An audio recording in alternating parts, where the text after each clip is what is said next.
They call it the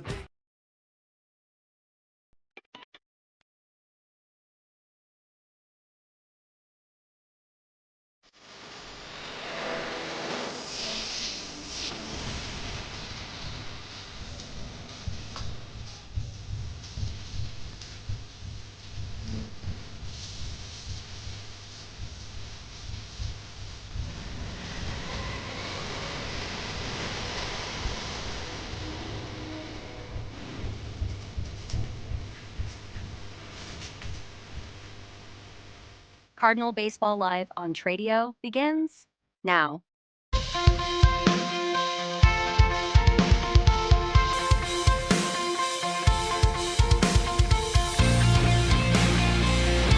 Welcome into Cardinal Baseball Live here on Tradio. So glad you're with us tonight. I'm Will Connerly alongside Jeff Knipper here from UT Arlington, and we've got playoff baseball on tap. It's the first of a three-game set between the Fort Worth Christian Cardinals and the Southwest Christian School Eagles. Looking forward to this matchup. These two teams split in the regular season. We begin a three-game set tonight, a chance to go to the state Final Four, which would be hosted here at UT Arlington next week. A lot on the line between these two rivals here as we begin this series. Well, I'm sure the Cardinals remember last year when I believe Southwest Christian ended their season last year, so there's certainly a revenge factor in play.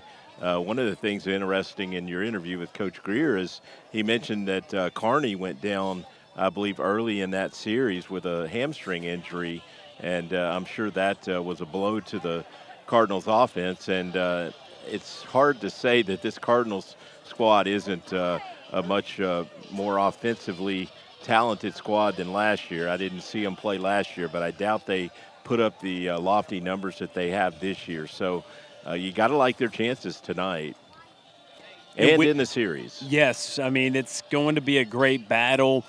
Two teams fighting to get to the state semifinals. I mean, the stage sets itself, but then you add the added element of these two teams playing earlier in the season. We'll get to that, but let's look at, as of late, what have you done for me lately? It's a lot of Braylen James, Grady Emerson, and Jake Parkerson at the plate over the last 6 games for the Cardinals. Yeah, we talked about it before the last series. The top 5 or 6 hitters in this Cardinal lineup, I would stack up against any top 5 or 6 in the Metroplex. But, yeah, Braylen James hitting in the 3-hole, had some big hits last week. In that series, Grady Emerson just continued to stay on fire. Season numbers actually better than the last 6 games. And then Parkerson has just been on a power binge. I think, 4 home runs in his last 5 games? He homered in both games in last week's series. So those guys have been getting it done all season, but especially down the stretch here. Absolutely. Grady Emerson, always a guy to watch, hitting .528 here in his senior season, first with the Cardinals, trying to help them be a state finalist here this year. That's what Southwest Christian and the Eagles did a year ago. Rusty Beam, their head coach, very experienced, a decade and a half plus of experience, led them to a 23-win season a year ago. And you fast forward this season, they've continued to win a lot of ball games, now 29-7 after picking up a playoff victory last week to advance. So it should be interesting, these two teams fighting to go up and see who they'll play next week, either the winner of Lubbock Trinity or Grace Prep. We'll continue to talk about that and preview this matchup between the Eagles and Cardinals. It's Cardinal Baseball Live. 6 o'clock first pitch tonight. On the other side, we'll hear from the head coach, Rusty Greer, on Cardinal Baseball pregame.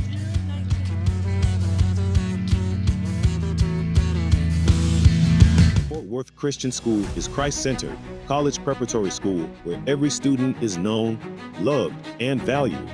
At FWC, students are challenged to pursue excellence in the classroom, in competition, and in their faith, all while being equipped with a strong biblical worldview.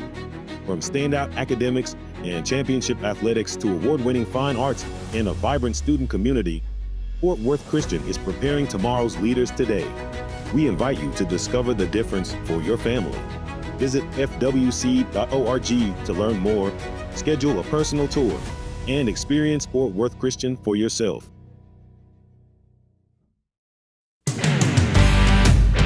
Thank you so much for joining the game with us today. We hope you are enjoying this presentation of Cardinal Baseball Live on Tradio. We have a target of 20,000 channel subscribers before the end of this spring. We need your help to reach that goal. So please hit the subscribe button and the like button, and pick a friend or family member to whom you can share the game. We are happy you are watching and hope you consider becoming a member for access to different member-only content.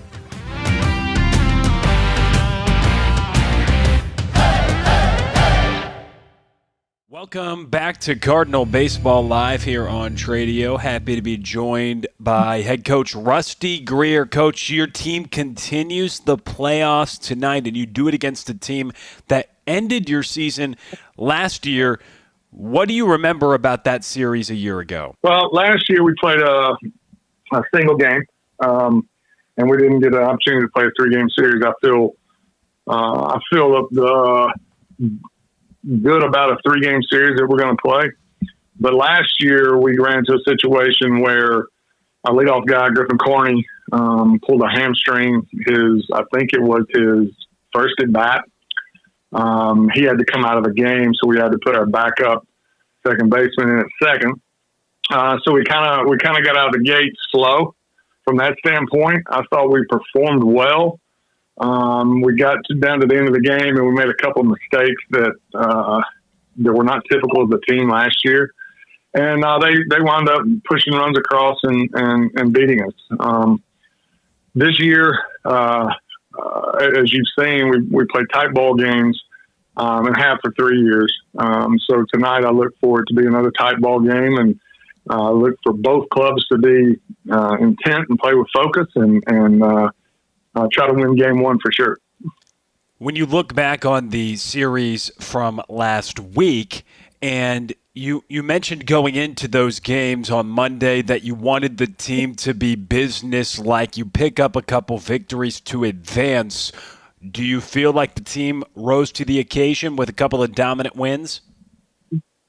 I think they performed the way that they have all year, and I think that is a business-like attitude. And that'll kind of be the message today when our pre-game meeting we have. It'll be let's continue to make continue to make the climb we've been making all year, and this is just another game, no more important than the Midland game we played in game one of our district play. And I think really, if you take the emotion out of it, or try to take the emotion out of it, the team that can do that is the team that has the best chance of winning on either side. What, in your opinion, when we look at the series this year, makes Southwest Christian a tough team? Well, I think you go to their leadoff guy, Max Warner. He's a good player, and he's kind of their go-go juice. But then you look, following him up is the shortstop. They have catcher's good. I think that Southwest brings an element of toughness to their game, meaning they're not going to quit. If they get down, they're going to continue to play and continue to battle, and that's what we've been trying to preach to our guys, is play for 7 innings, and I know Southwest is going to do that. So it doesn't really matter if it's a 1-run game or a 10-run game. They're not going to stop playing until the last out is called, and that's kind of what they do and who their identity for me is. They're a tough team that's going to give you everything they got for 7 innings, and not just tonight. They're going to do that tomorrow night, win, lose, or draw. Yes, tonight, for those that don't know, first of a 3-game set here at UT Arlington. We've got first pitch coming up in just a little bit. Final question for you, Coach. I wanted to ask about Hank Austin, because I do feel like the bottom of your lineup has really started to contribute more down the stretch this season, and it's helped your offense stay more balanced top to bottom. What are your thoughts on what he was able to do to open up the postseason? Well, and you're exactly right. When you can have in the bottom half of that order, bottom third of that order, if you can have 1, maybe 2 guys that are consistently getting on base and able to roll the lineup over and get back to your leadoff guys and Carney and Emerson and James and those guys, it does give you more balance. It gives you more opportunity to score runs throughout the game. Hank Austin, I don't think it's any secret. He's struggled for the most of the year getting hits. But one thing I've liked what he's done over the past 3 weeks, probably, he's he has begun to take what they're giving him. In other words, if it's a walk, he'll take a walk. And he's been on base via the walk or hit by pitch quite a bit here recently. And it doesn't matter from a team perspective, a win-loss perspective, if you're getting on base via the hit or the walk or an error, whatever it is, it gives us an opportunity to score a run. I understand the individual side of it and wanting to get a hit as an individual, but ultimately it's about us scoring runs and winning as a team. And I think that the bottom third of that lineup has begun to swing the bats. I like Jacob Ward being in the 8th spot, separating Purdue and Austin. We can courtesy run for Hank Austin. So that's not an issue. So it's coming together nicely right here at the end, and hopefully the bottom third will continue to do what they've done over the last couple of weeks. Well, Coach, thanks as always for spending some time with us talking about this matchup as your team tries to advance and make this run towards state. So thanks again and best of luck tonight. Thank you, Will.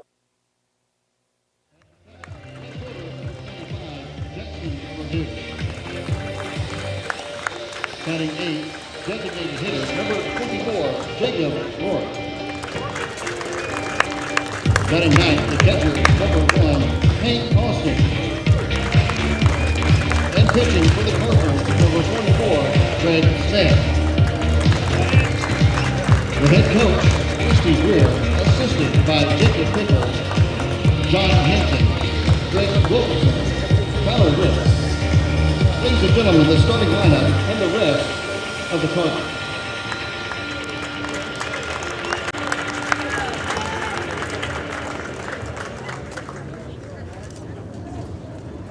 And now, ladies and gentlemen, if you would please rise and join us for tonight's invocation.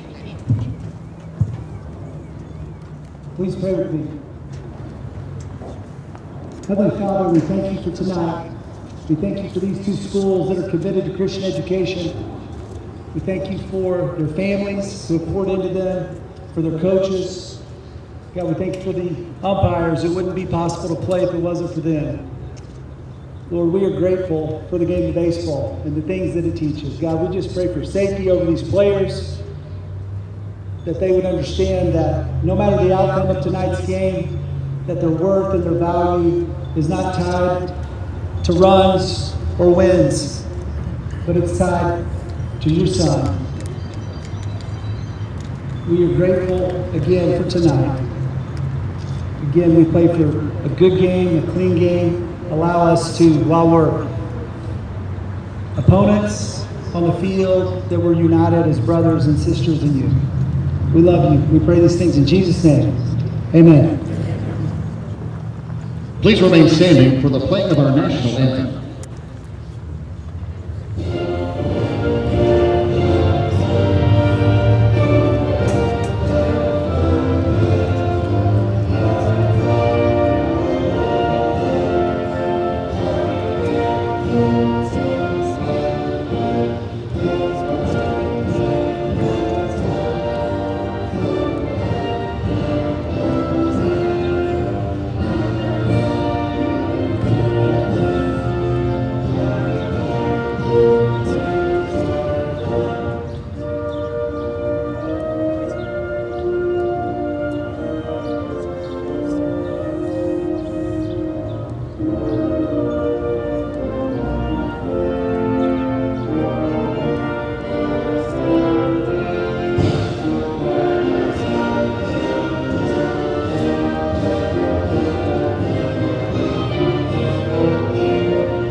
All right, we're ready for some baseball tonight. Welcome back into Cardinal Baseball pregame here on Tradio alongside Jeff Knipper, my broadcast partner tonight and last week if you were with us. My name's Will Connerly, Tim Polster, our entire crew with us. Let's look at the crew that'll be on the field for the Cardinals in the outfield.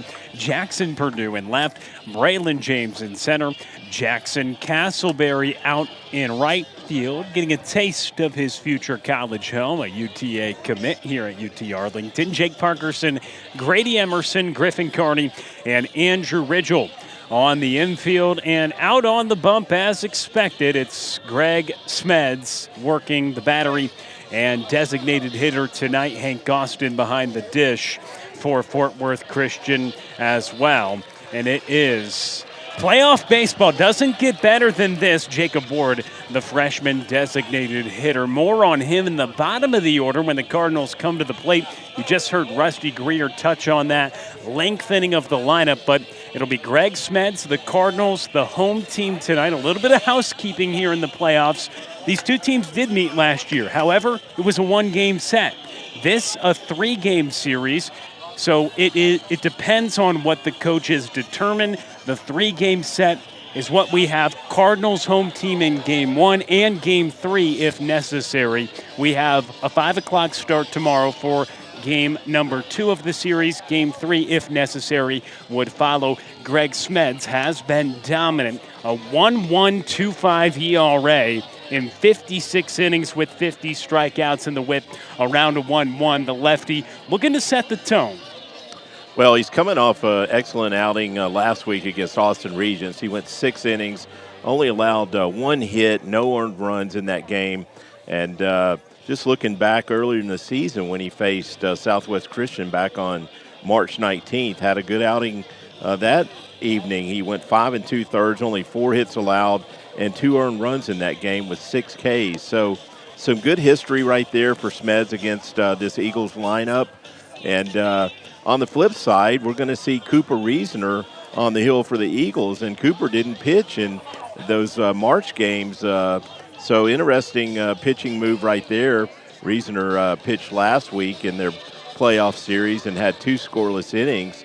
So maybe he's going to be more of an opener for the Eagles, not necessarily a guy they're going to look to get deep in the game with. But we'll see how that all works out. But, yes, Smeds, I'm sure the Coach Greer and the rest of the Cardinal coaches expect another strong outing from Smeds. He's been their guy, statistically and their best pitcher all year, and no reason not to bring him out here in Game 1. Absolutely. You mentioned opener and hopefully getting some innings, right? You always want some length, so we shall see. All systems a go in the postseason. And Max Warner, how good has he been, hitting just shy of 500 this season, takes the first up and in. Yeah, I know Coach Greer mentioned Max in the interview you did with him as one of their stronger offensive players, and those numbers certainly bear that out. It's foul back, an even count. Yeah, the numbers tell a story, right? Hitting just about 500, but the other story is when you're asking an opposing coach, right? Hey, who to watch out for? I mean, right off the tip of the tongue, he said Max Warner first and foremost, and it looks like they'll retire him to begin the evening. He flies out to Jackson Casselberry. Good start for Greg Smeds. Yeah, I'm sure the Cardinals want to keep Max off base because one of the things as a team that I saw was they are aggressive base running, and I believe Warner is one of their top base stealers. So good start right there for Smeds getting that leadoff hitter. That'll bring Barrett Portwood to the plate for the Eagles with 1 gone. First pitch upstairs, and we got a little dose of playoff action last week, Jeff, at Fort Worth Christian. The Cardinals winning both games on Monday to eliminate the need to make the trek to Austin, Texas to try to close out the series, a 1-1 count. And the Cardinals ran away with both of those games, but in the postseason, you do feel like people live and die more with every pitch, and it's great to see. It's what they worked all year for as Smeds falls behind a 2-1 count. Yeah, they really weren't challenged much last week by Austin Regents, but certainly expect a more competitive series. You mentioned Southwest Christian split with them in the regular season, so that alone tells you that the Cardinals will be challenged more than they were last week, and certainly will need to play well to prevail in this series. Smeds looks to climb the ladder. Runs the count full here to Barrett Portwood. Now, the Cardinals only lost 6 games all year, one of them to Southwest Christian, and Smeds picks up a strikeout, 2 up, 2 down here in the top of the first inning. Shortstop, number 13. Yeah, I saw Southwest Christian at 29-7 according to Game Changer coming into tonight, so they've certainly had a good season and have been on the winning side way more than the losing side. Alex Turman, a .353 hitter with 29 runs driven in this season, watches the first downstairs.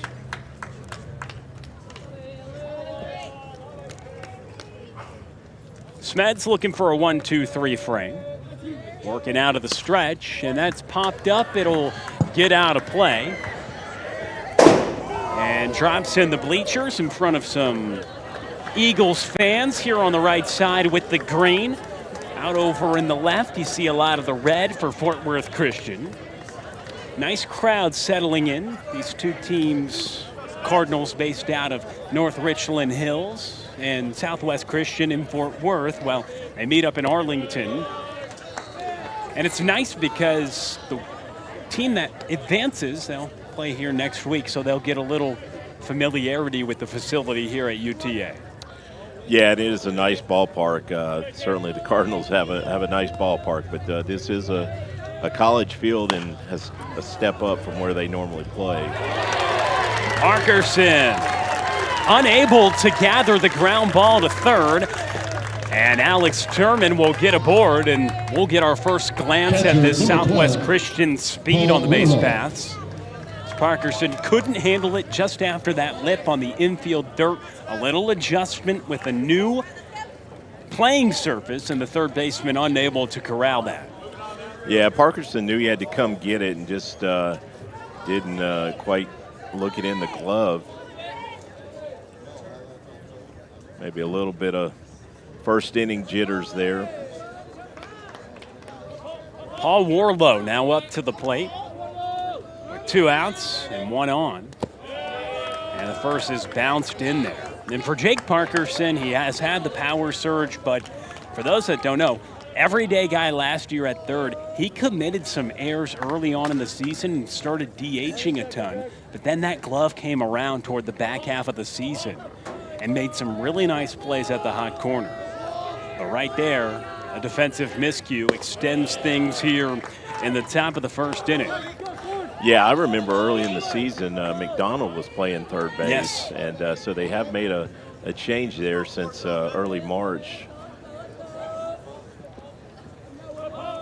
Turman, one of the more speedy guys, 16 swipe bags on the year, standing at first with 2 outs. Smeds gets in the zone. Yeah, McDonald, he had some duties over at third, but then Parkerson ultimately took it over, in part because the bat was more consistent, but in part as well because he started to handle his position the way that they saw him do it a year ago in his first year with the Cardinals. Bounced, Austin gathers, and it's Turman who stays put at first, but now a 3-1 count. Yeah, Warlow is a big guy, certainly a guy maybe you need to be a little bit careful with, but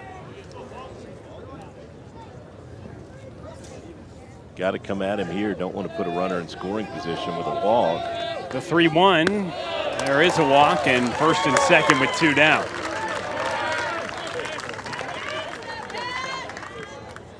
Yeah, we mentioned Smeds had a really good outing last week against Austin Regent, but he did have some walks, and the Austin team wasn't able to take advantage of those, but I believe he walked 4 in that ball game and at times certainly struggled to find it. So hopefully he shows a little more consistency in the strike zone tonight. So Cash Martin steps in, first up and out.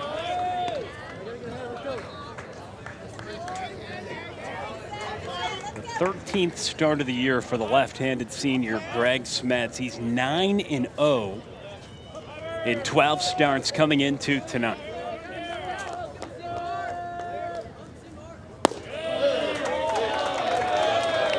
First two miss outside the zone here on a hot day at UT Arlington.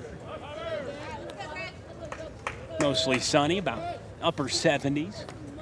It was really cool this morning, but certainly Yes. has warmed up. Not much wind to speak of. Those flags are almost laying down out there. And a strike is in there, 2-1 count. 330 down the line and left, 380 to the gap, 400 to straightaway center for the dimensions of this park. Same on the right side.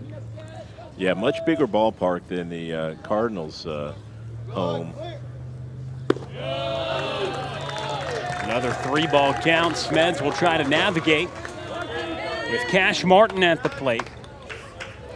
And we saw some home runs from some unlikely candidates. Hank Austin, one of them last week, the senior catcher hitting his first, but you'll need more of a poke to get it out of the yard here at UTA. So on air, then back-to-back walks, loads the bases here in the top of the first inning. And Cooper Rezner, who we'll see pitch in the bottom of the first, a chance to help his own cause. Number 6, Hitting now with the bases Cooper loaded. Rezner. A big opportunity here for the Eagles early on in this ballgame. Yeah, certainly. I think I said the same thing last week. Not necessarily the first inning that Smeds imagined, but he did a great job working out of jams last week. Let's see if he can do it right here. And he does fire a strike. Against Southwest Christian last time out, he went 5 2/3 and no decision. Allowed 2 earned runs, and well, funny enough for Greg Smeds, both of those runs came in the first inning on the road before he shut them down the rest of the way. Earlier this season, ground ball, Parkerson will step on the bag, and the third baseman makes the play this time, so the Eagles strand them loaded. We go to the bottom of the first.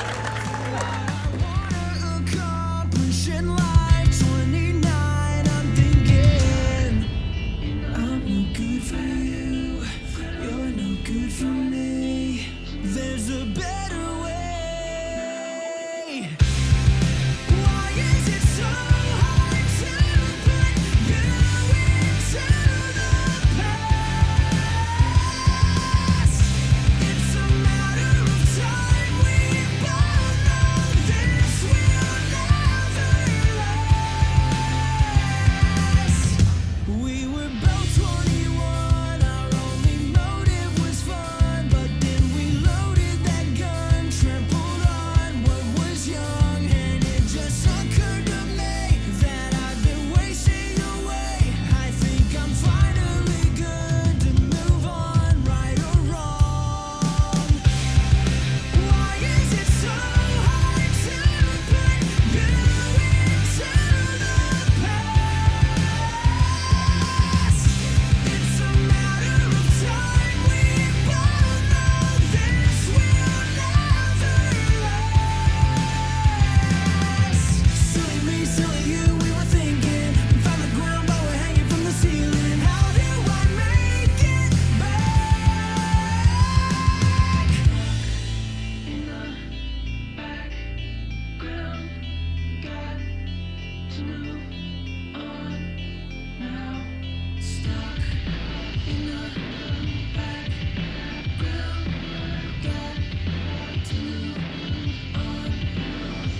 All right, Cooper Rezner getting a look at him. He was up to the plate with the bases loaded, 2 outs, grounds to Parkerson. He makes the play that ends the top of the first. And based off all the numbers we have, we'll be honest, we haven't seen every game that Southwest Christian has played this year, but Cooper Rezner, pretty clearly from the numbers we've procured, not the ace of this staff, but getting the nod here in game 1 of this best-of-3 game set. Well, and you mentioned it earlier, perhaps an opener. We'll see what Rusty Beam wants to do, the head coach for Southwest Christian. Yeah, and it could be an injury situation, too. We don't know. He is coming off of 2 innings of scoreless work last week in their playoff series. Just looking at some stuff online, as of last fall, his fastball was in the 82 to 84 range, and just watching him warm up, he looked like he might be around 84, 85. So that was about 8 months ago, and good fastball right there to get ahead of Carney, but got a really good curveball I saw in warm-ups. So definitely gonna have to look for that fastball, but that curveball's pretty sharp. Try to go to it there. It's outside here to Griffin Carney. Ball and a strike is the count. And these 2 teams met March 19th and March 20th. The road team winning each of the games. Carney pops up. And caught at second by Portwood for the first down. Yeah, that was the first thing I noticed, is that Rezner did not pitch in either one of those March games, but he did pitch last week. So maybe Coach Rusty Beam saw something he liked last week and decided to bring him back again against the Cardinals. A different look as well, and you want to mix things up against Grady Emerson, who had 2 home runs against the Eagles in the first time the 2 teams met. He won't have a chance to hit this time, intentionally walked. A .523 hitter, granted first base on the free pass. We've seen that plenty this year for the top high school prospect, and they'll force Braylen James. They don't want to mess with Grady Emerson. Hard to blame them. Yeah, that's certainly respect that's well earned. But if you'd have seen James swinging the bat last week, this is no gimme right here. He's done a lot of damage in that 3-hole. He has been on a tear as of late. Was around 300 all year, and you'll certainly take that. But as you saw a moment ago, that batting average certainly has been boosted. It's climbed quite a bit. Yeah, he was peppering the right fielder last week with line drives. Hit a ball that pretty sure would have been off the wall, but the wind was blowing in that night and kept it in the yard for an out. But he put a lot of good swings on baseballs last week. He's hit safely in 7 of his last 8 games. Check back at Emerson at first base, who was intentionally walked. Emerson in that 10-inning marathon between the Eagles and Cardinals at Southwest Christian. Grady had 2 home runs in that game. It was Jaxon Casselberry who delivered the big hit in the 10th inning to help the Cardinals go ahead. But again, that was in late March. So a couple months later, these 2 teams meeting in the playoffs once again. It's Southwest Christian, who ended the Cardinals season 1 year ago. The 2-0 count here to Braylen James. He takes for a strike. I don't know if he was taken there, but that looked like a good pitch. I think Coach Greer would have liked to have seen him take a hack at that one, especially since Grady wasn't running.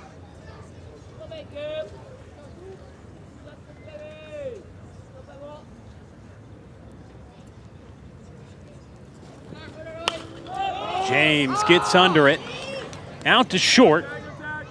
Turman is there for the second out. So a couple of pop-outs induced by Cooper Rezner.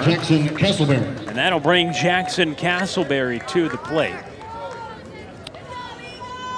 Yeah, Casselberry didn't make our Who's Hot list, but he had some good games last week. I know in that first game last Monday, we said he would have been our player of the game had we awarded one. and I believe he had 3 hits, had a really nice catch in that ball game, and looked really good swinging the bat all day. Jaxon Casselberry heading off to play at UT Arlington. A nice story, getting to play at his future college field here in the playoffs. Winner advancing to the state semis, which will be held here early next week. Casselberry at the plate, and that's bounced.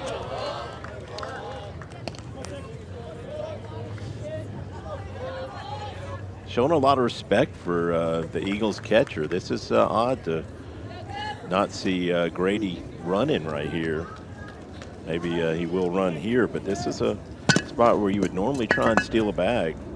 100%, especially with how much success Grady has had in swiping bags. And Rezner taking a look over at Emerson. Casselberry, 3-hit game. Like you mentioned last week against Austin Regents, his first such game this season. And he takes for a strike. Yeah, good fastball right there by Rezner. I mentioned the scouting report said 82 to 84 last fall, but my guess is that was more like 85, 86 right there. He's a big kid, 6'2", 200 pounds, so, and only a sophomore, so may still have some growing to do. Emerson is off. Casselberry fouls it back. So Grady, who has a team best 34 stolen bases and has only been caught 1 time, was running, but Casselberry fouls it back. Yeah, Casselberry had a good cut at that fastball, fouled it straight back.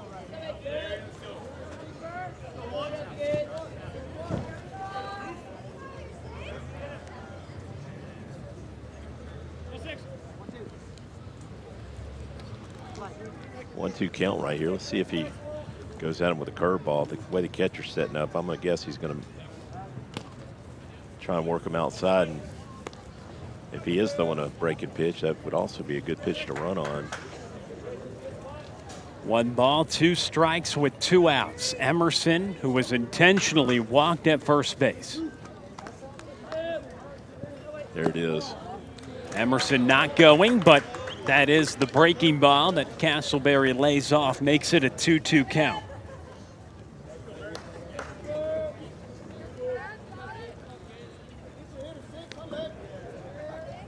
Primarily a fastball breaking ball arsenal thus far. Yeah, that's the only 2 pitches I saw in warm-ups, and he is only a 10th grader. Sometimes that changeup takes a while to develop. I didn't see any straight changeups in warm-up, and haven't seen one yet here in the ball game. Setting up outside again. And Casselberry goes up to get it, fouls it back. So 2 balls, 2 strikes. The count remains here with 2 outs, and Emerson at first base. Southwest Christian loaded the bases in the top of the first, all with 2 outs.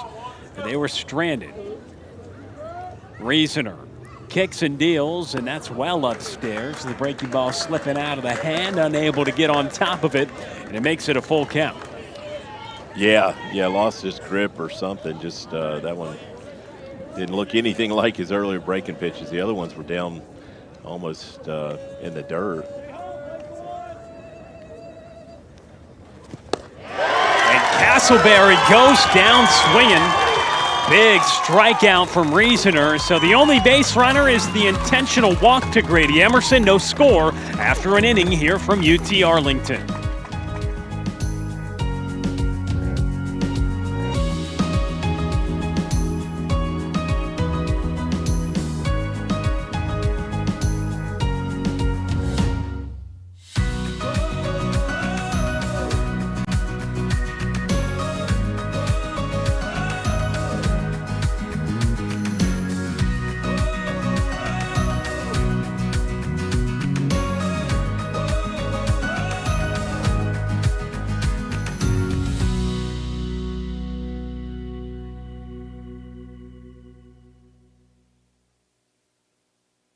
They call it the big time.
Dane Smith leads things off as we begin the second inning here from UT Arlington, Southwest Christian, and Fort Worth Christian. Going to battle here in the first of a 3-game set in the regional round of the TAPPS playoffs. The winner advancing to the state semis, which will be here next week. So Smeds worked himself in a little trouble. It was an error, a couple walks that loaded up the bases, but he got out of it. Falls behind a 2-0 count here to Smith to begin the top of the second and finds the zone. Yeah, just looking around the outfield, I feel like the Cardinals outfield is playing a little bit deeper tonight, and it is a big ballpark. So if that ball gets past you here, it's going to be a minimum probably triple, whereas at the Cardinals ballpark, it's a smaller yard and not necessarily probably a double most of the time unless the hitter's got a lot of speed because it's a smaller yard. A leadoff walk drawn by Dane Smith, the designated hitter. Left fielder number 16, Christian Bean. Greg Smeds already 3 walks through 1+ innings of action here to begin this ball game, and brings Christian Beam.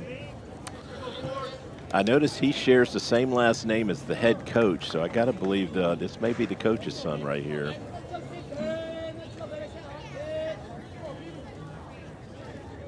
First baseman hitting 8th, and he takes the first inside.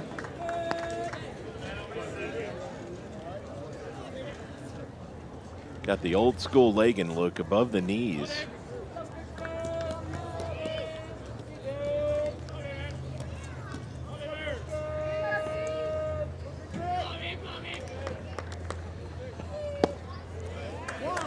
In for a strike. The Cardinals were district champions here this year. Southwest Christian was a year ago, finished 3rd in the district this year, sharing a 9-3 record with Lubbock Trinity.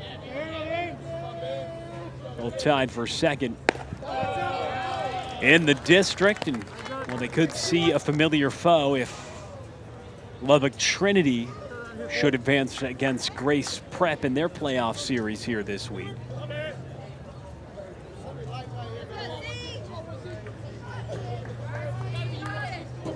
Two balls and a strike to count. And the bunt, it goes foul, so 2-2. You know, it looks like it could be a low-scoring game, so certainly makes sense to try and push something across here early, because at least the first inning, the pitching's been pretty dominant. Rezner looked really good out there. You know, the only base runner the Cardinals had was an intentional walk. They didn't even give him a chance to throw to Emerson. And then the Eagles load up the bases in the first, and they get a leadoff base runner here. It's fouled back. I want to take a moment to shout out Chad Freeman tuning in from Paris, Texas. Had somebody flash up their phone in the Notes app and show me that's a shout out to make. And shout out to everybody tuning into Cardinal Baseball Live on Tradio. Let us know where you're tuning in from in the comments on YouTube, and we'll be sure to get to those throughout the broadcast. Did you know there was a Paris, Texas? I did. Did you? They even have a small Eiffel Tower there. Oh, yeah? But I have some, I won't go into it, but yeah, I have some ties to Paris, Texas. Oh, you got to go into it at some point. Well, I got married there about 30 years ago. That's some ties. Yeah, that's a strong tie. 3 balls and 2 strikes. Dane Smith, the runner at first. The lefty Greg Smeds gives him a glance. And the pitch popped up right side, and it gets out of play. And so we'll do a payoff pitch once again. So the inning started with a leadoff walk, another 3-ball count. Smeds already issuing 3 walks, trying to navigate around some trouble. Here in the early stages of his outing.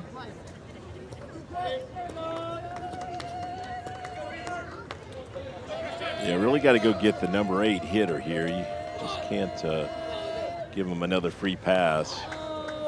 Smeds, he went 6 shutout last week, a very impressive outing, but did walk a season-high 5 batters against Austin Regents to open the playoffs last week, dealing with some similar issues today. And a check at first, Dane Smith getting back in time. Yeah, he was able to overpower most of the Regents hitters, so when they did get guys on base, if he was able to throw strikes, they just weren't able to do much with it. Today, I don't think that's going to be the case. I think there's going to be a lot more contact like that. Right back at Smeds, on to first, a 1-3 double play. Yeah, very quick reflexes right there. That ball got on him in a hurry, and great job fielding your position right there by Smeds. And that base runner, I think, was moving on the pitch, or he certainly broke on contact. He had no chance to get back. Really nothing you can do as the base runner there, and it brings up the 9th hitter in the order, Crosby Pipes. And Smeds finds the zone. So a big way to get 2 down and eliminate the leadoff walk and then get ahead of the next guy. So still a chance to face the minimum here in the top of the 2nd inning. But you mentioned overpowering. He did have a season-high 8 strikeouts last week, but also a season-high in walks across his 6 shutout innings. That's upstairs. But all in all, you're trying to win ball games and limit runs. It was his 6th such appearance that he didn't allow an earned run, now making his 13th start. Yeah, hard to be too critical of a scoreless outing. But, again, I don't think he can put up those same walk numbers today and keep that run column at 0, because the Eagles hitters, I think, are just a lot better than what we saw last week. Fires a strike. Well, Smeds definitely has limited the run production all year. 9 earned runs in total of 56 innings for him. All but 2 starts, he's allowed 1 or fewer runs. And there's a foul ball. But another full count, so he's had to work through a couple of innings. A lot of 3-ball counts for Greg Smeds. Yeah, quite honestly, he's pretty much fallen behind just about every hitter so far. Certainly not a good recipe to pitch deep in the game. Want to try and get ahead. The 45th pitch upcoming from Smeds. Swing and a miss. A double play followed by a strikeout, and Smeds sets down the Eagles in the 2nd. We go to the bottom half. Cardinals back to the plate, no score.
We head to the bottom of the 2nd here on a 78-degree night in Arlington, Texas. Jake Parkerson leading things off.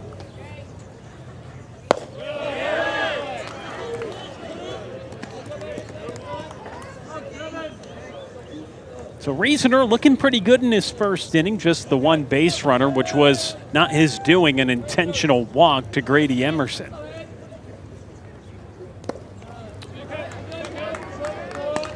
Yeah, when he's been able to throw that curveball for a strike, it's a tough pitch, and that fastball's been pretty good. No one's really teed off on it. They've fouled a few back. There it was right there on the inner half. Parkerson takes it for a strike. Another 2-0 pitch right there that I don't know if he had the take sign, but certainly took it.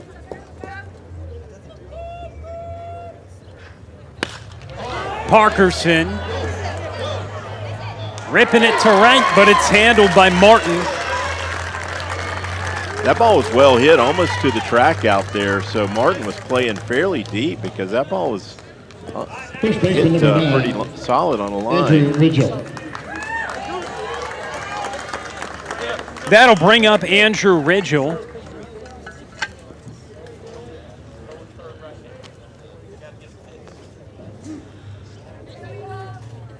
Yeah, we see Ridgel hitting 340. Certainly had a good year this year and has moved up in the lineup from where I saw early in the year. I know coming into last week's series, his OPS was over 1,000. Yeah, numbers 418 for Ridgel, so I think we were shorting him a little bit. Yeah, a lot. Shortened him almost 100 points there. 538 OBP, and that 1-dot OPS, very impressive. Pop up right side, and well, Martin active out in right field. He makes another grab. Cash Martin handling the first two fly balls. Yeah, it looks like Rezner's trying to work all the right-handed hitters away. That's why we've seen a couple balls to right. Jaxon. That'll bring up Jaxon Purdue. 2 outs. And he takes the first upstairs. Tradio welcoming people from all around, people up from Chicago, the Windy City, enjoying the broadcast tonight. Shout out to them.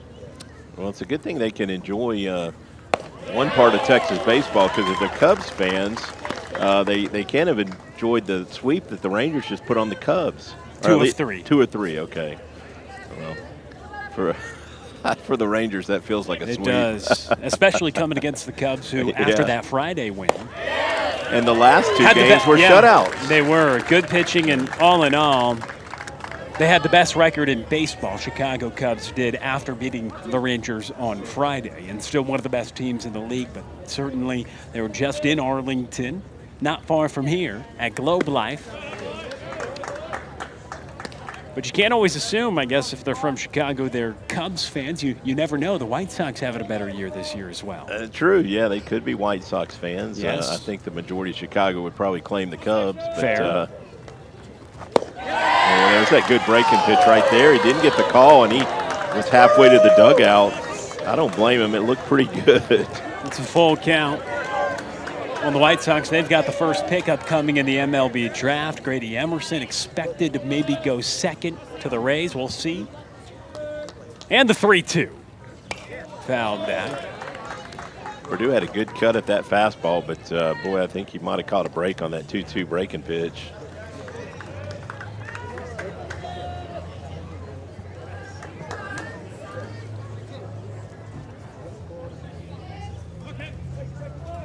Three balls and 2 strikes. Rezner to Purdue. And he swings through the breaking ball. Warlow on to first. And Rezner with a 1-2-3 second. No score after a couple frames.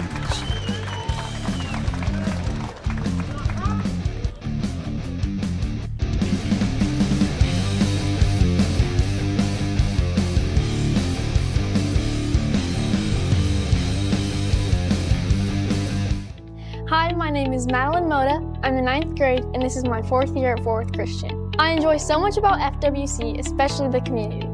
You can tell the teachers truly care, and I love how Christ is incorporated into every classroom. I love that at FWC, you can be included in so many aspects of the school and so many new opportunities. Visit fwc.org to learn more, schedule a personal tour, and experience Fort Worth Christian for yourself. Hi, my name is Kendall Bryant. I'm in 8th grade, and this is my 3rd year at Fort Worth Christian. My favorite thing about Fort Worth Christian is how everyone feels like a family, and it's a very close-knit community. Visit fwc.org to learn more, schedule a personal tour, and experience Fort Worth Christian for yourself.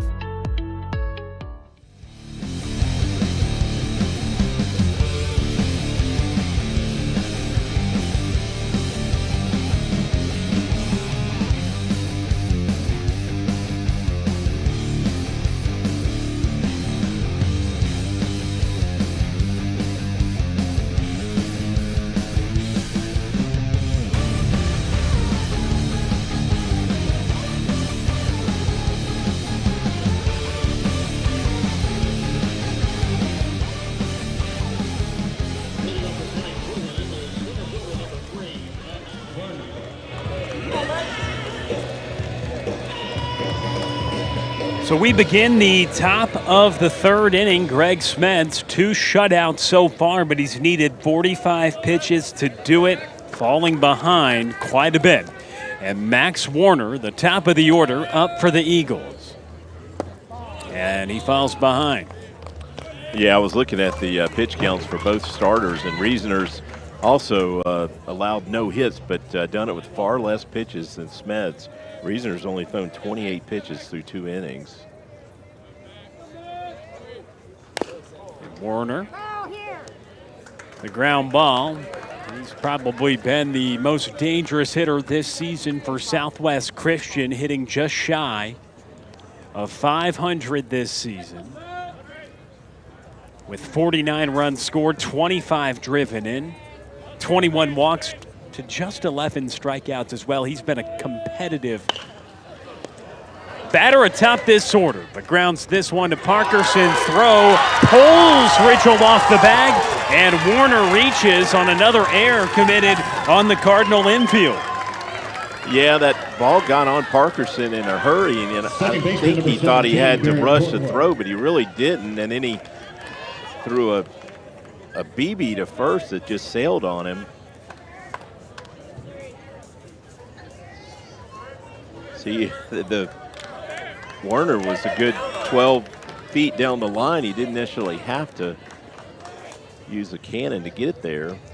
It looked like Ridgel perhaps got back down on the bag, but ruled to be off, and Warner getting aboard. And Warner with a ton of speed, as you may expect. This is an aggressive base-running team under the direction of Rusty Bean. Barrett Portwood at the plate, struck out swinging his first time up. Yeah, he squared early on that first pitch. Let's see if they stick with that. Yep. Drives it down in front of the plate. Austin going to second, and he gets it in time. Boy, that was an aggressive play right there by Austin. Very close play at second base, but if you can get the lead runner, that's the objective. Came up and really got on that ball in a hurry, and close. Close. Couple of bang-bang plays in this beginning of the top of the 3rd. Ground ball to third. High throw allows Warner to reach. He's now cut off the base paths on the bunt, and this could be 2. Carney to Emerson, on to first, and it's there in time. Ridgel making a fantastic stretch. And a 4-6-3 turn. The Cardinals get out of the inning. We go to the bottom of the 3rd, no score here from UT Arlington.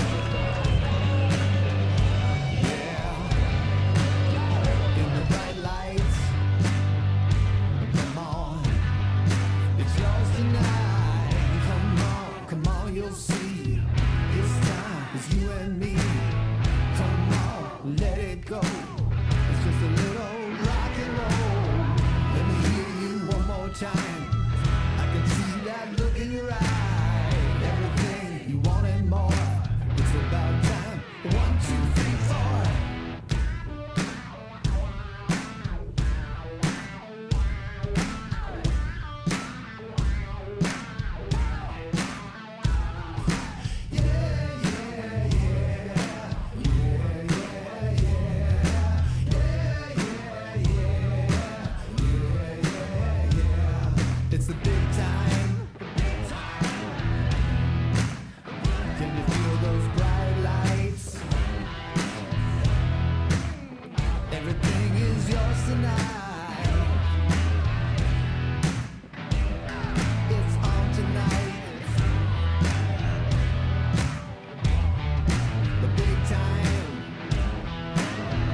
hitter, number 24, Jacob Ward. So Jacob Ward leads us off as we begin the bottom of the third inning. And a strike fired there. The starter Cooper Rezner. I've been speculating about his velocity, and I just noticed it's out on the scoreboard. That last pitch was 77. Don't feel like it was his best fastball, but I might have overshot the numbers there earlier. Oh, man. Got to get some of the rust off the old IDAR, right? That breaking pitch right there was 72. Popped up. Foul ground. And the first baseman able to grab it. Ball making the catch, and there's one out. Catcher, number 1, Hank Austin. So now he faces Hank Austin. This will conclude his first trip through the Cardinal order. And, well, so far so good for Cooper Rezner. Yeah, really, Parkerson, that ball hit to right's the only one that's been hit hard.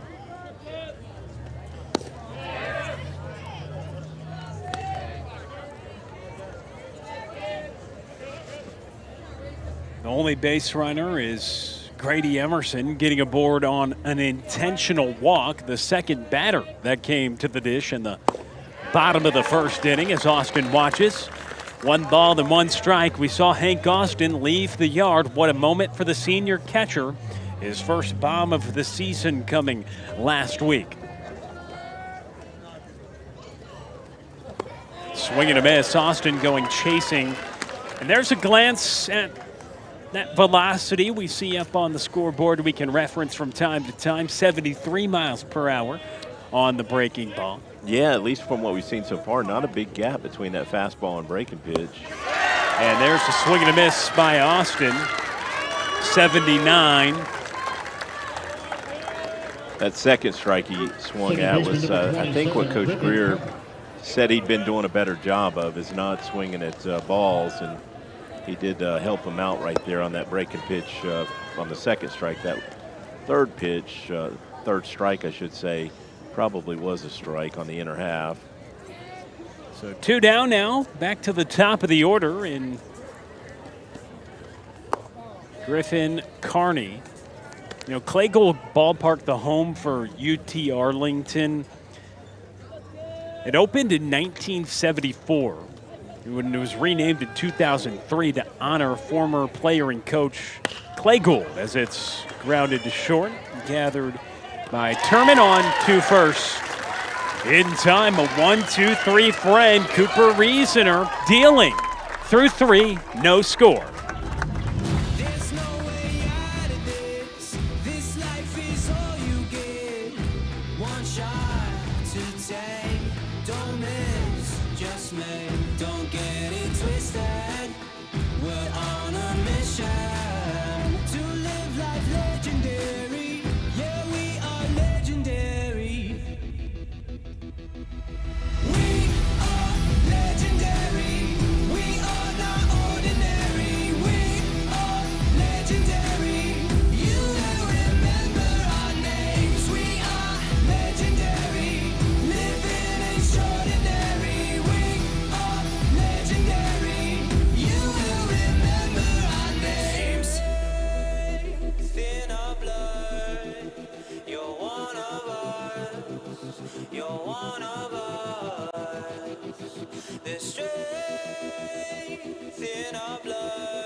Paul Warlow leads us off as we begin.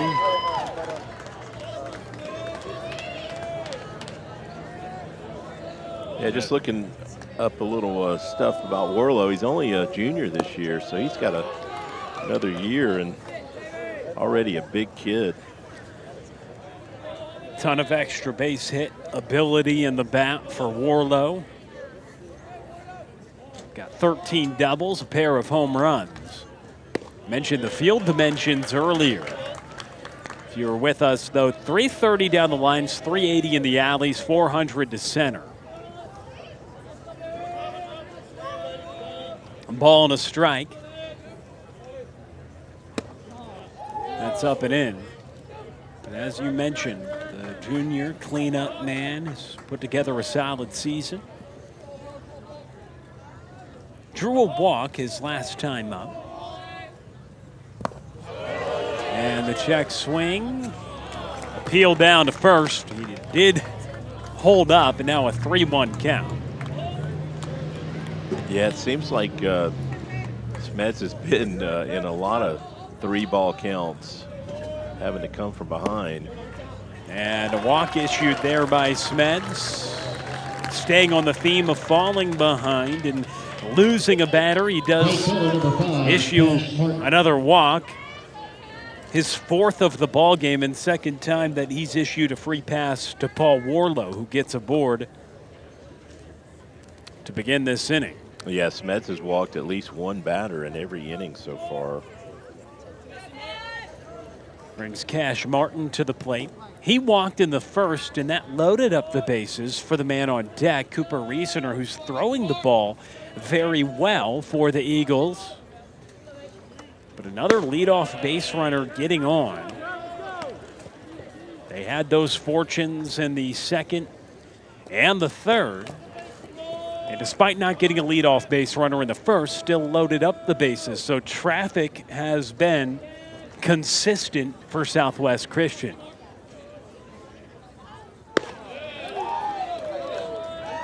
They do have a courtesy runner in for Warlow, but doesn't look like he's got a very aggressive lead over there.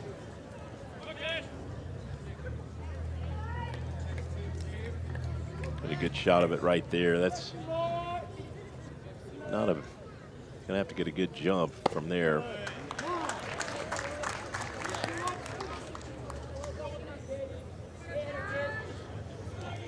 Two balls and a strike. It's Gunnar Tornberg running at first. Bunt dropped down. Austin going to go to first and gets the out. So Cash Martin with the sacrifice bunt allows the courtesy runner Tornberg to get to second. Yeah, good decision to go to first base that time, because he would not have got the runner at second right there.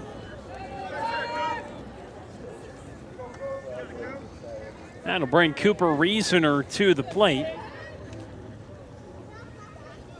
He's dealt so far. 3 shutout innings under his belt. And no hit innings at that. Just one intentional pass. That's all he surrendered tonight. And now Austin will go talk with Smeds. Here with 1 out in the top of the 4th inning. You know, Will, it kind of makes me wonder if the Southwest Christian coaching staff didn't scout that late season game against Grapevine Faith when the Cardinals got no hit. I don't know anything about the opposing pitcher for Grapevine Faith, but it's odd that they went with Rezner today on the hill, who hasn't had great results and really has not pitched a tremendous amount over the course of the season. Only had 7 appearances coming into today, and again didn't pitch either one of those games back in March. Smeds finding a strike to Rezner. And another element of that is, you've got to get 2 in a 3-game series.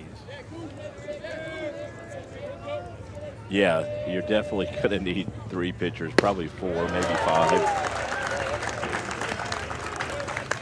Good fastball right there by Smeds to get ahead. And it's kind of what he's done so far today. He's worked out of jams and done it with some strikeouts. Of course, got 2 double plays to help the cause too.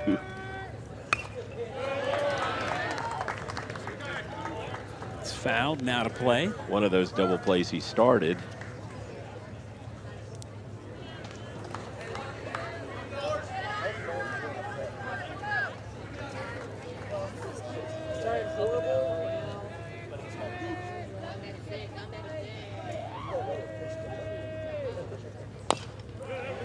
Foul ball. Yeah, but what we had on the year is 16 walks and 15 strikeouts for Cooper Rezner pitching-wise this year across 12 1/3. And in that span had allowed 19 runs, 17 of which were earned in just, like you mentioned, 7 appearances. And 12 innings. So over an inning or run allowed per inning, almost a run and a half. So certainly having much better results early today than he's had most of the season. But again, did pitch 2 innings late last week in their playoff series and held the opposition scoreless in those 2 innings. The longest outing of the year that we had was against All Saints toward the end of the regular season on the 23rd of April. He went 3 2/3. That's upstairs. Yeah, when I saw that short 2-inning outing, despite the fact it was, a very good outing, that's why I thought he really is not expected to give him many innings today. But he's been so good so far, I doubt that unless he says he can't go, they're going to stick him back out there. Popped up to right. Casselberry in to make the grab. So a soft pop to right. And that keeps the courtesy runner put at second.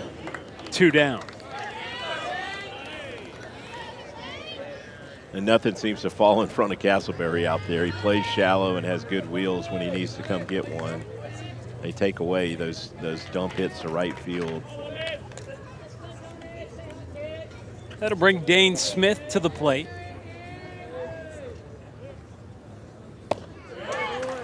Had a good at-bat last time up, drew a walk, but then was immediately cut off the base paths because, well, the man on deck, Christian Beam, ripped one right back at Smeds, who went to first, and he has benefited from a pair of double plays tonight, that being one of them. On the comebacker to Smeds, that got the man at the plate. Dane Smith doubled up at first base.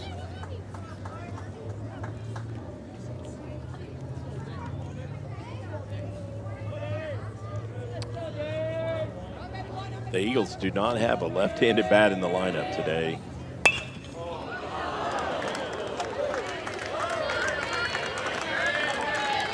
It's pulled just foul.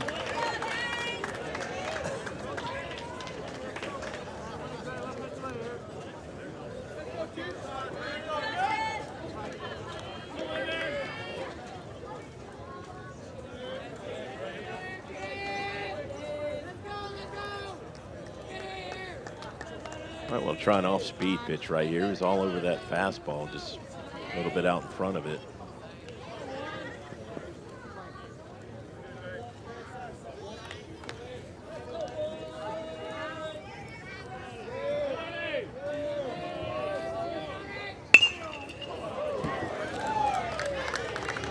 Well, that fastball got in on his hands, but he fought it off.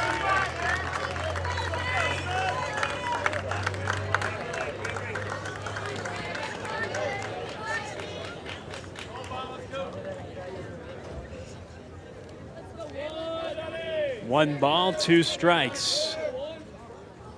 Swing and a miss. Smeds with the punch out. Both pitchers stay locked in. No score as we go to the bottom of the 4th.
Well, let's see if they pitch to him right here.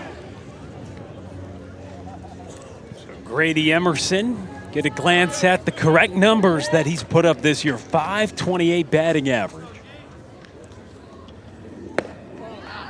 And leading off this bottom of the fourth inning, he came to the plate with 1 out in the bottom of the first and was intentionally walked. And fast forward to the bottom of the fourth, he's been the lone Cardinal to get aboard today.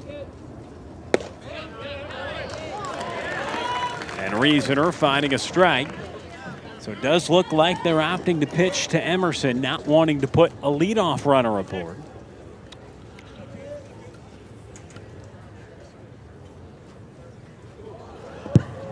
You know, looking that didn't look like it. That was that curveball that slipped out of his hand again. But looking at their game last week, I guess they played a 1-game series against Liberty Christian instead of 2 out of 3 like Fort Worth Christian opted for. And that's a game in which Rezner started, only threw 21 pitches, and they used 4 guys in that game. So maybe that was the thinking is, hey, just tell your guy to go out there and give you all you got for a short stint because it was a 1-game series. Well, it was interesting because the playoff game they had was against Brook Hill, and they won that 12-2 on the 5th. But then they played a non-playoff game, just a regular season game, against Liberty Christian a couple days later. That's what the bracket shows. That's odd to play. That they played a playoff game advanced and then just wanted to get more action and perhaps expecting to know they would need to play multiple games to advance in the following round. That's Isn't odd. that interesting? Play a game that really doesn't mean anything in the playoffs, but yeah. And he's the one who started that game, so maybe it meant something. Exactly. He didn't start their playoff game then. I had just assumed that was the playoff game against Liberty Christian. As most would, right? But interesting that they pitched to Grady here.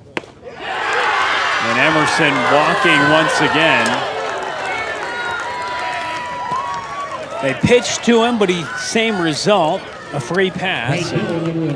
Yeah, you can tell the Eagle fans didn't like that 3-2 call right there.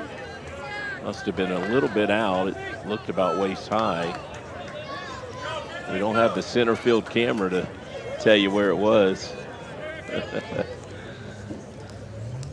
And that'll bring Braylen James to the plate. .340 hitter on the year.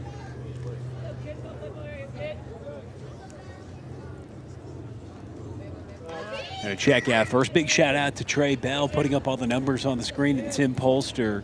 We had a little glitch with our AI earlier, but now they're all working. You see the correct, live, up-to-date numbers that we know the fans are hungry for. Yeah, we don't want to short anybody on those batting averages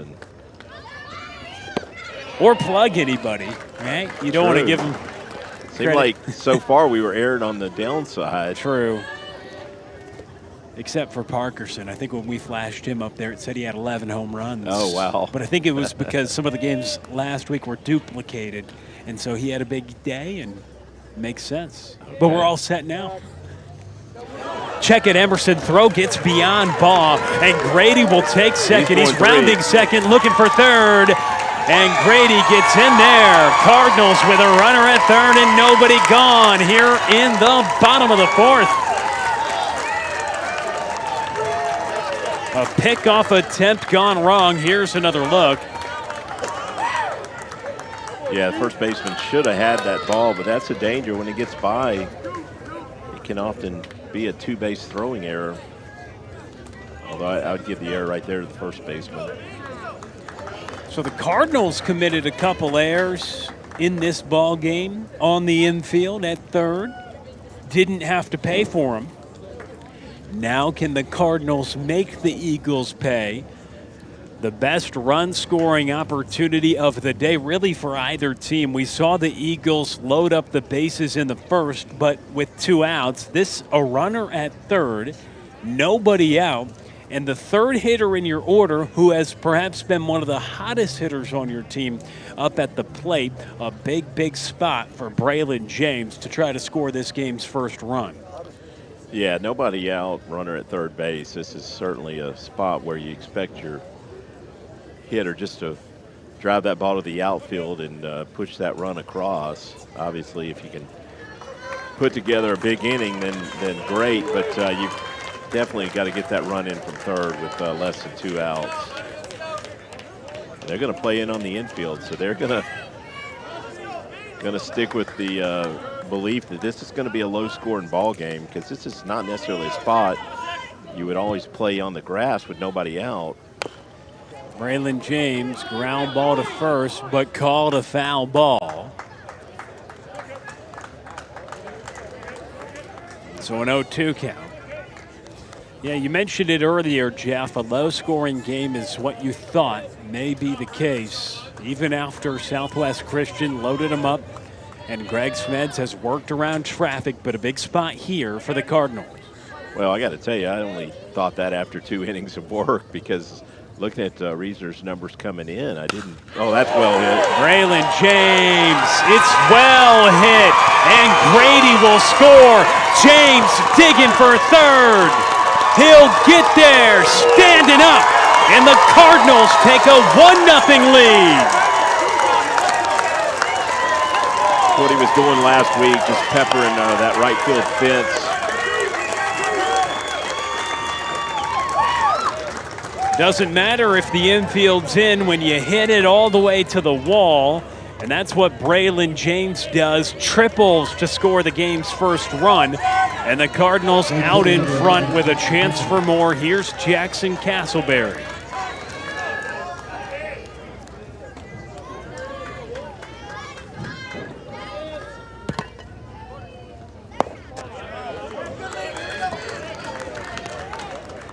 Braylen looking for contact, 0-2 count. He's certainly got something he could handle. I'm sure that the Eagles coach didn't want that pitch in the spot that he found it.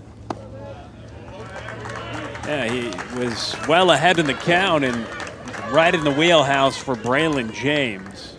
Rolls to the base of the wall, stands up for a triple here in this big yard, and Jaxon Casselberry, a 2-0 count, a chance to add on. And he pulls it foul. Infield still in for the Eagles. Like a 2-0 breaking pitch right there that hung up. It was only 73 miles per hour, so definitely not his fastball. Casselberry is just out in front of it a little bit. That's well hit. That's another gapper. That brings home Braylen James. Extra bases for Casselberry. He'll try to match Braylen. Back-to-back triples for the Cardinals. Well, Casselberry just had another gear right there when he got to second base. I mean, it was not even close over there. And he just threw it in overdrive around second. Jaxon Casselberry hits a hanging breaking ball. This one goes to the wall, this time in left center. And he dives into third with a triple. The Cardinals taking a 2-0 lead. And here's Jake Parkerson. So you had Grady at third with nobody out. Braylen James trades places with him. And then Jaxon Casselberry trades places with Braylen James. Back-to-back RBI triples for the Cardinals. Here's Jake Parkerson, up to 5 home runs on the season, 4 coming over the last couple of weeks. And he helps the Cardinals add on. That's into left, a 3-0 Fort Worth Christian lead.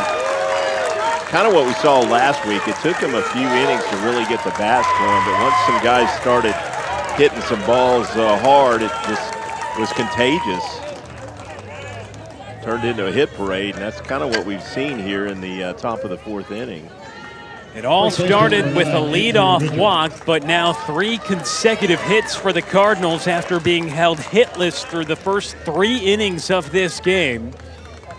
Grady leads us off with a walk, gets to third on a throwing error on a pickoff attempt.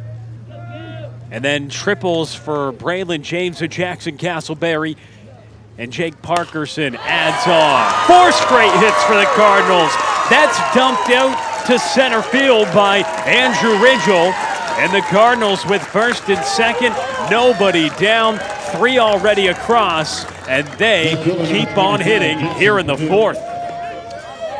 Yeah, that's 4 straight line drives right there, and just all of a sudden they've figured something out. Attacked the pitch early here, the last 2 hitters. Second time through, that probably changes some things. The Cardinals didn't get a glance at Cooper Rezner in the 2 times they met in the regular season. They got to see him 1 trip through the order. They didn't have a hit. However, in his second turn through, they've now had 4 consecutive hits, 2 triples. Grady led off the inning with a walk, scored on a Braylen James triple. Jaxon Casselberry followed with a triple. Yeah, we can't see the Eagles bullpen, but my guess is that visit right there from the catcher was a bit of a stall tactic to give the bullpen a little more time. This very well could be Rezner's last inning, if not last batter. So Parkerson at second, Ridgel at first, Purdue at the plate. 4 straight hits for the Cardinals. Purdue thinking about dropping one down. He pulls it back, and it's called for a strike.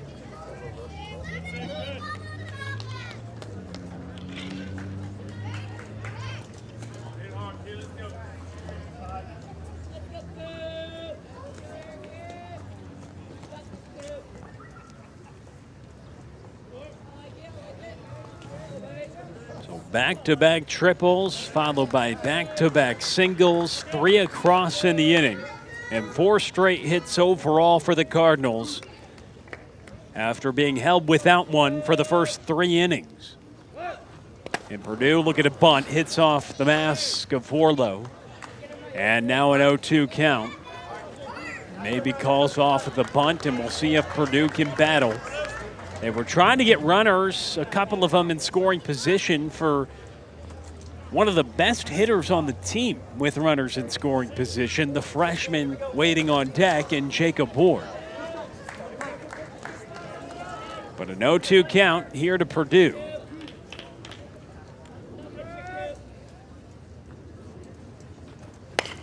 And he pulls it foul over the head of the head coach, Rusty Greer. Yeah, another hanging breaking pitch right there that Purdue was just out in front of, but Rezner's definitely missing his spot. Warlow's setting up on the outer half right there, and that pitch missed on the inner half. The 0-2. Swing and a miss. Rezner comes back with the strikeout. That'll bring Jacob Ward to the plate here with 1 out and 2 on. But damage has been done here in this inning. Yeah, we got a mail coach's visit, and we'll see if this is it for Rezner. He did hit a spot right there on that 0-2 pitch. Went with a fastball out there, and good spot. Yeah, he's done. So that'll call it for Cooper Rezner. Was excellent through 3, but the Cardinals get to him in the 4th. New arm. We'll tell you about him when we come back here on Tradio.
So Jacob Ward digs in, new pitcher into the ball game.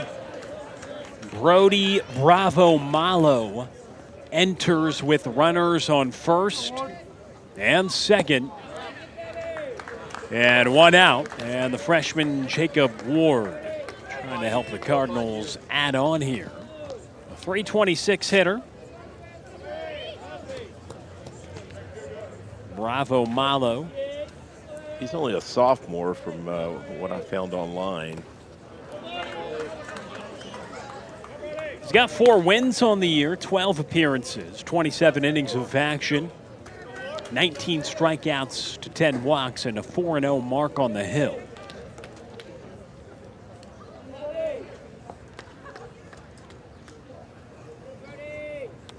Well, interesting. He's pitched about twice as many innings as Rezner had on the year. Ward sends this one to left center. It's down. That sends home Parkerson, and he is safe at the plate standing up. Jacob Ward continues to deliver with runners in scoring position. It's a 4-0 Cardinals lead. Yeah, the bats have caught fire here at the bottom of the 4th inning. It's just been one line drive after another. Nothing cheap about this inning.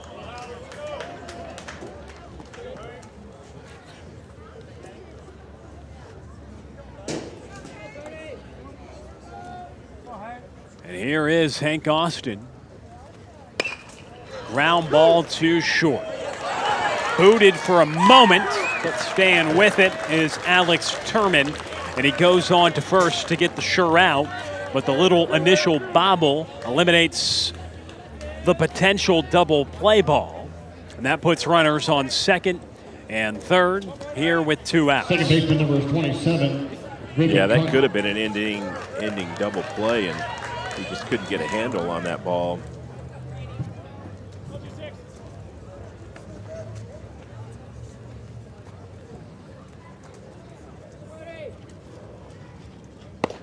So back to the top of the order here in Griffin, Carney. With second and third and 2 outs, the man who started the inning drawing a walk, which felt maybe controversial at the time, a close call, but it was ball 4 to Grady Emerson. And Carney pokes it out to shallow right. The second baseman, Barrett Portwood, makes the play, and that ends the threat. So Bravo Malo gets out of it, but not before the Cardinals rip some home. Jake Parkerson bringing across a run. It was Casselberry and Braylen James with the RBI triples, and it's a 4-0 score after 4.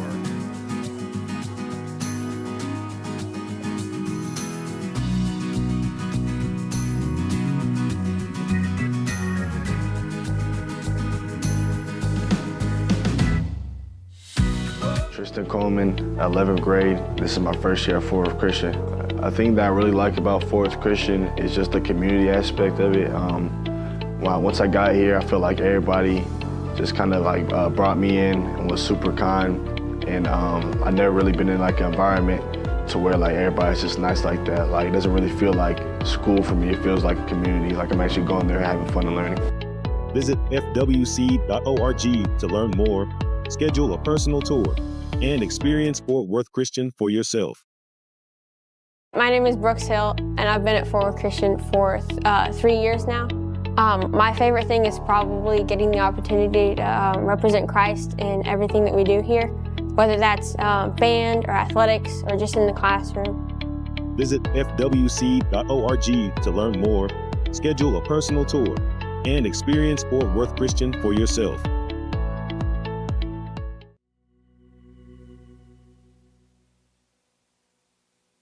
They call it the big time. Got your name in lights. Now you're gonna shine. Got them in your sights.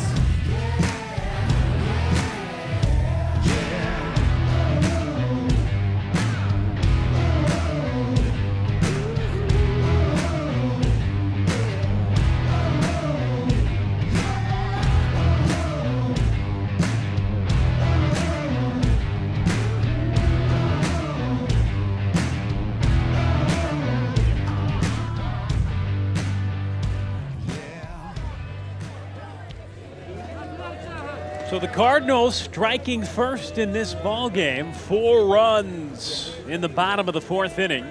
Give it a cushion for Greg Smeds as Christian Beam leads us off. We begin the 5th inning. Yeah, good fastball right there from Smeds. Just missed down a bit.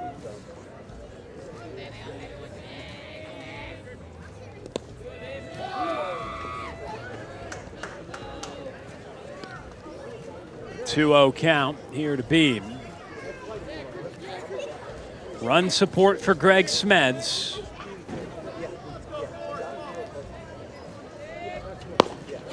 It's been a quality sign throughout the year. Again, 9-0 record. He hasn't allowed more than 3 runs in a ball game all year, 3 being the most.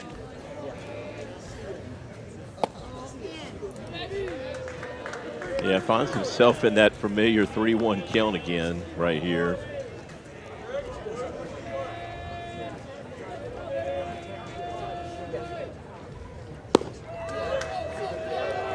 And that's a walk issued by Smeds. So after the Cardinals put 4 on the board in the bottom of the 4th, Christian Beam leads off the inning, working a walk, something that Smeds has struggled with here tonight. But he's worked out of trouble, helped by a couple double plays. Yeah, I think Smeds wanted the call on that 3-1 pitch. I saw Austin actually ask the umpire where it was, and he said it was not a strike. Crosby pipes. That's a strike, 0-1 count.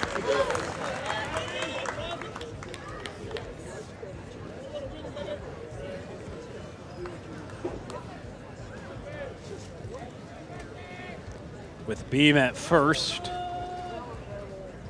Action happening in the Cardinal bullpen.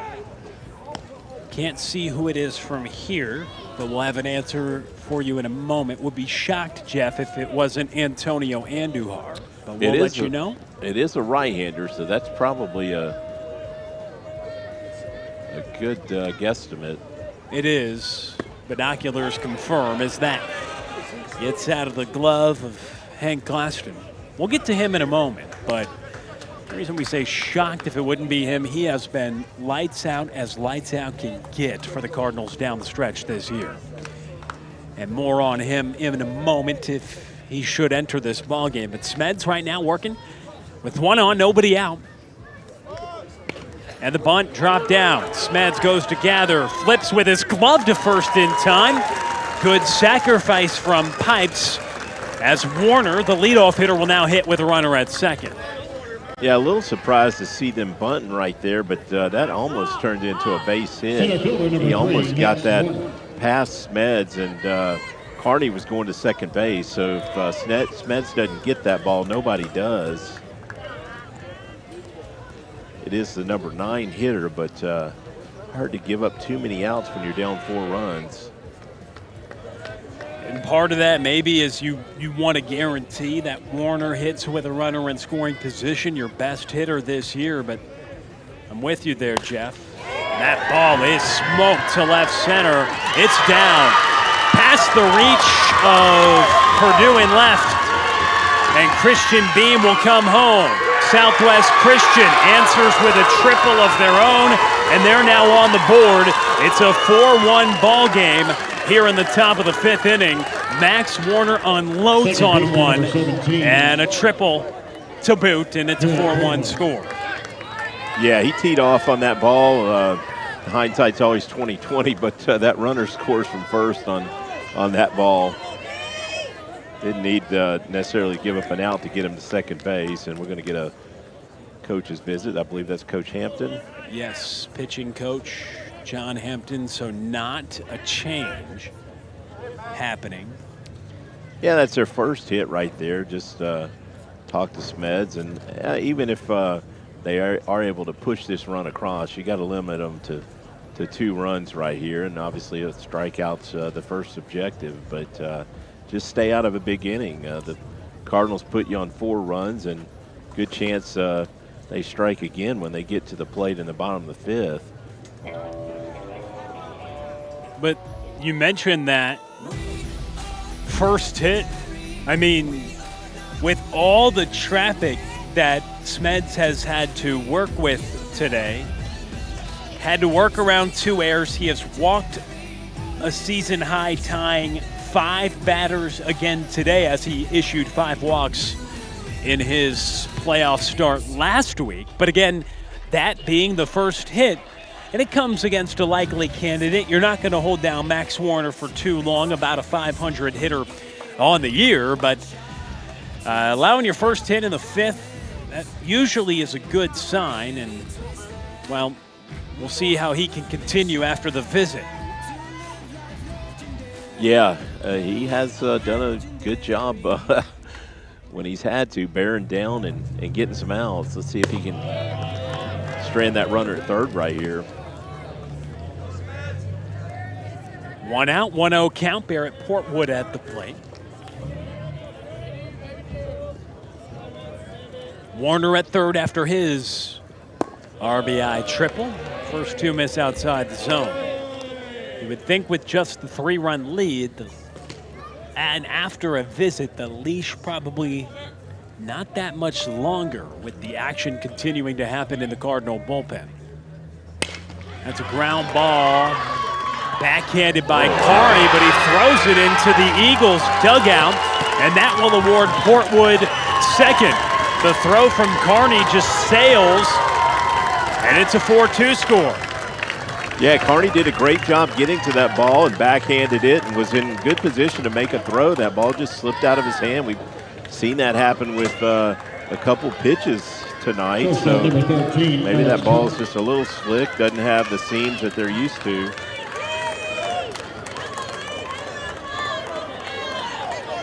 But yeah, we're different look now at 4-2 and another runner in scoring position with only 1 out. 3 errors on the infield for the Cardinals, 2 at third, 1 there at second. And not something we see. They typically play some great defense, had some challenges early in the year overall, but especially Carney's been great. And not something you see all that often, and missed by a wide margin into the Eagles dugout. It's the 3-hitter, Alex Turman, and he lifts it down to left. That'll make it a 1-run ball game as Barrett Portwood comes across to score. Alex Turman delivers a big-time knockout to left, a base hit for him, and it's a 1-run ball game. Yeah, back to the defense discussion.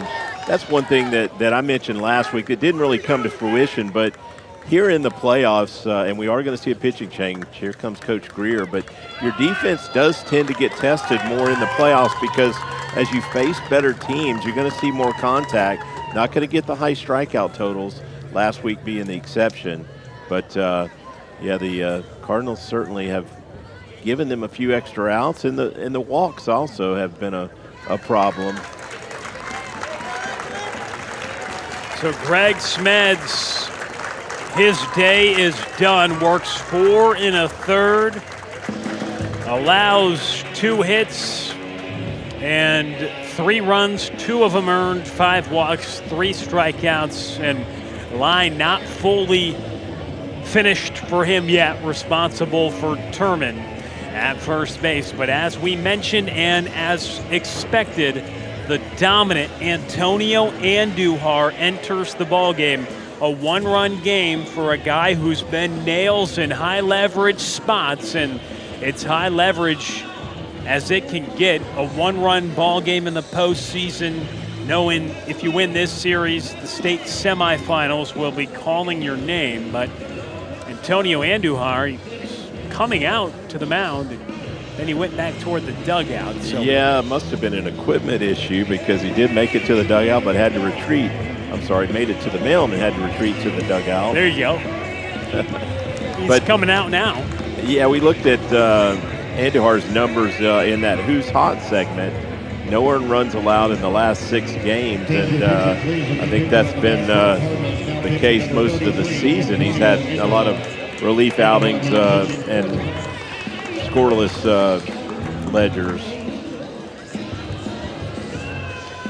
He has indeed 11 consecutive scoreless appearances for Antonio Andujar. There's a look at the numbers, 19 2/3 for him this year.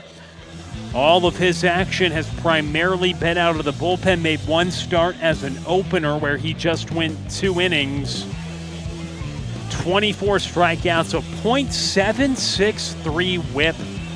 And again, 11 consecutive scoreless appearances for Antonio Andujar. He'll try to continue upon that great success with just 4 runs allowed in 19 2/3 this year.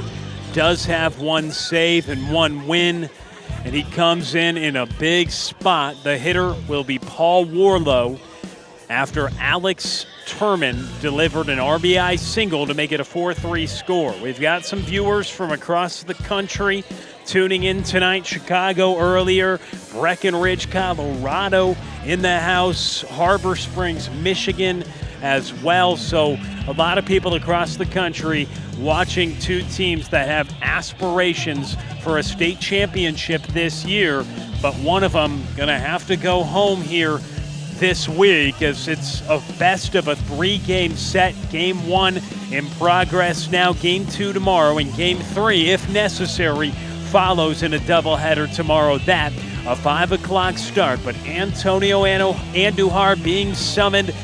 Let's see if he can continue his dominance, and they do it against the heart of this order and Paul Warlow about to hit. Well, Game 1's always huge in a 3-game series. Your chances of winning the series skyrockets if you can take Game 1. So definitely, if you're a Cardinals fan, want to hang on here. And we're only in the 5th inning, but it already feels late. Just watching Andujar warming up. He's throwing a little bit harder than Smeds. We'll see how that plays out. Warlow looks like a dangerous hitter, and he is hitting cleanup, so got to believe he is. You talked about the doubles he's had and a few home runs on the year. Takes the first for a ball. Yeah, the umpire hasn't been calling that low strike. It is probably just below the knees, but occasionally you'll get that call. Tying run at first base, 1 out. And Andujar changes pace, bends one in the zone to even the count. Yeah, great pitch right there in a 1-0 count.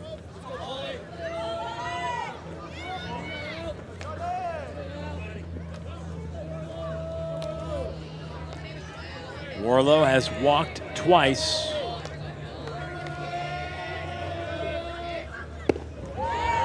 And a strike. 1-2 count. Yeah, you could see the look on his face. He wished he'd cut loose on that pitch right there. So the Cardinals strike for 4 in the bottom of the 4th.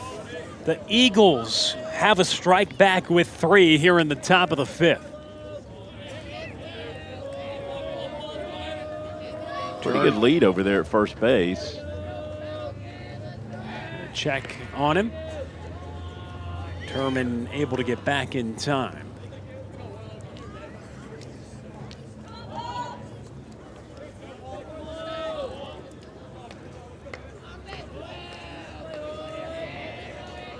See what Andujar goes with him, goes at it, and looks like a high fastball as he's setting up for. Sky to center. Braylen James camped under it. That's the 2nd out of the inning.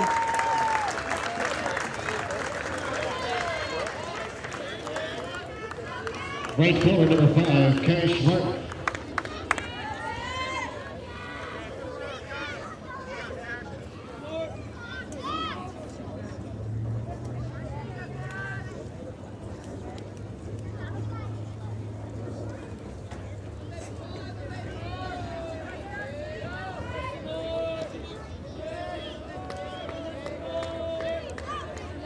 That brings Cash Martin to the plate with 2 down. And that breaking ball's looking good from Antonio Andujar. He gets ahead.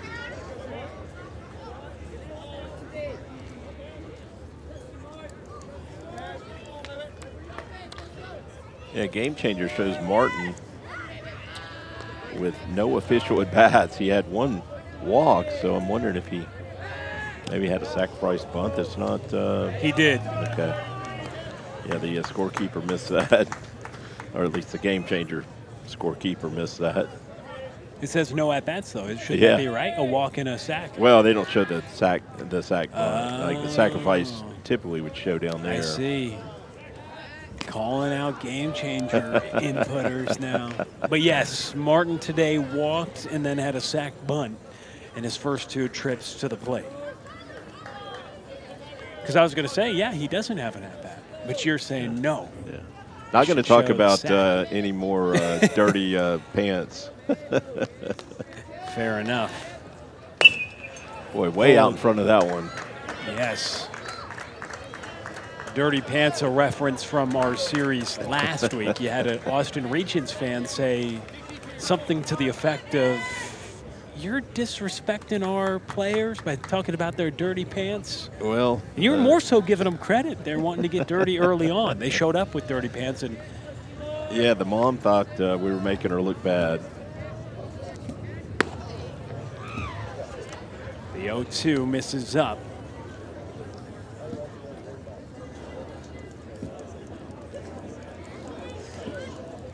Got the lights on now. The sun's peek behind the stadium.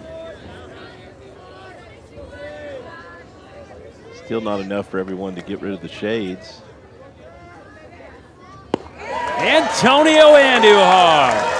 That breaking ball looking good. He comes in and keeps the Cardinals in front. But Southwest Christian strikes for 3 in the top of the 5th. A 1-run ball game as we go to the home half.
We welcome you back to action here in the bottom of the 5th inning. Grady Emerson intentionally walked in the first. He drew a walk to start the bottom of the 4th. That sparked a 4-run inning for the Cardinals, and he leads off here in the 5th. Watch as the first down. It's Brody Bravo Malo out on the mound after the starter Cooper Rezner was pulled in the 4th inning for Southwest Christian. Emerson watching a strike. I believe those 2 walks Emerson has today would put him up around 40 on the season.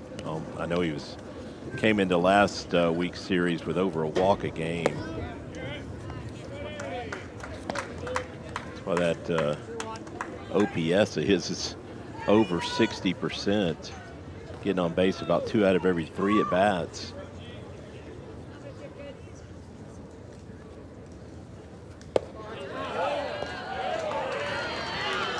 Three balls and a strike. And the 520-plus average and the nearly 30 extra base hits also help with the OPS. Giving him a lot of room in left center. We know he likes to go that way, too. And he draws a walk. So 3 plate appearances, 3 walks for Grady Emerson, showing the respect to the top high school prospect, and it'll bring Braylen James to the plate.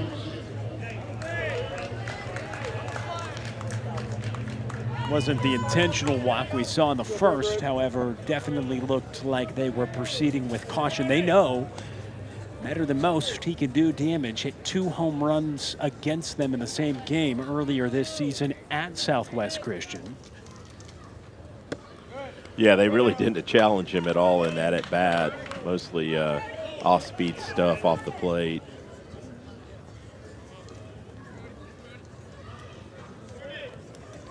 But Braylen, a guy you don't want to challenge too much, right? He hit it all the way to the wall in right center, an RBI triple last time he came to the dish. It wasn't on an 0-2 pitch as well. That's right, yeah. I don't think that was where they wanted that 0-2 pitch, but that started that scoring in the 4th inning for the Cardinals. And the hit parade ensued after that one. 5 hits in the 4th for the Cardinals after having 0 through the first 3. They've got a leadoff base runner here in the 5th, looking to add on to what is just now a 1-run lead. Felt like the Cardinals were sitting pretty with a 4-0 lead. Well, Southwest Christian came back with a big punch, 3 runs in the top of the 5th, and James watching well off the plate as Malo falls behind a 3-0 count. Yeah, the Cardinals certainly would like to stretch that lead out again, because we've seen the Eagles have some guys that can swing the bats and don't want to be in a 1-run game late. James looked like he was taking and watches it in the zone, a 3-1 count. Here to Braylen. 4-3 ball game. 5 hits for the Cardinals, 2 for Southwest Christian.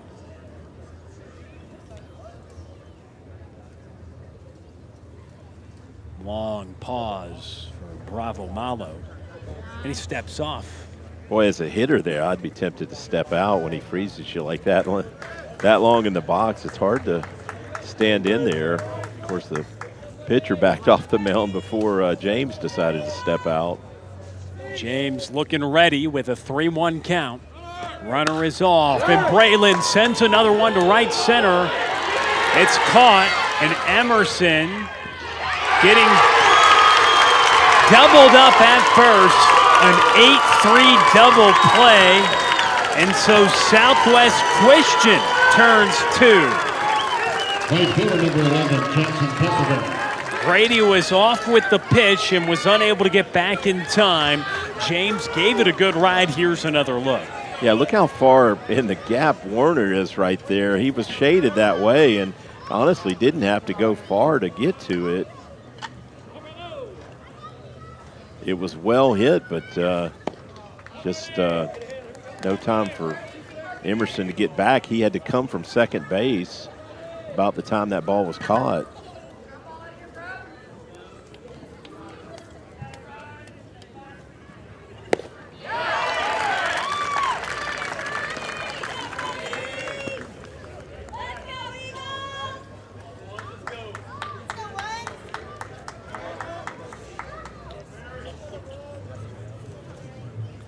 Casselberry had that triple in the left center gap in his last at bat.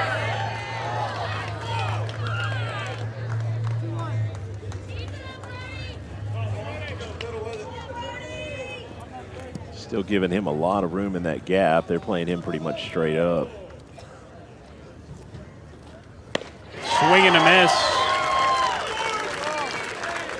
So 2 balls and 2 strikes with 2 outs here in a 1-run ball game to Jaxon Casselberry.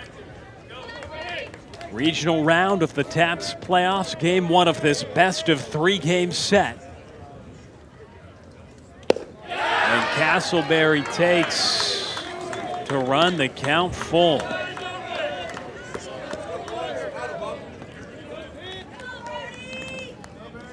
That pitch didn't miss by much right there.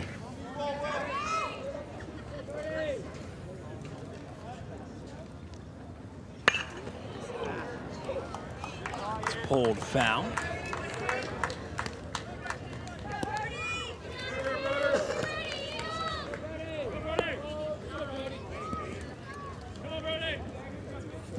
Probably going to try and stay away from Casselberry right here. He really handles that inside pitch well.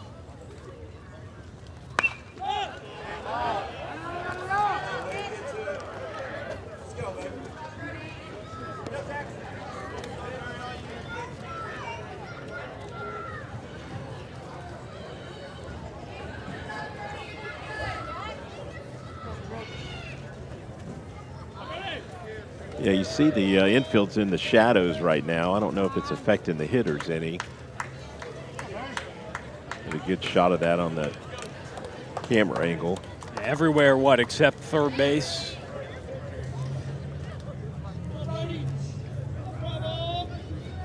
Another payoff. Ground ball to short. Alex Turman gets it to first. Brody Bravo Malo doing his job. Works around the walk to Emerson, a double play followed by a ground ball. Couple innings to go. Cardinals leading by 1.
Four 4-3 score.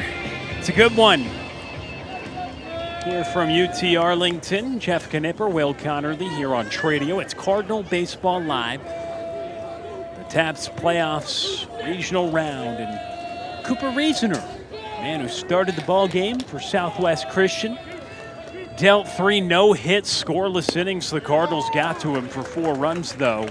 In the 4th inning, Antonio Andujar, who was inserted last inning, now out on the bump here to begin the 6th.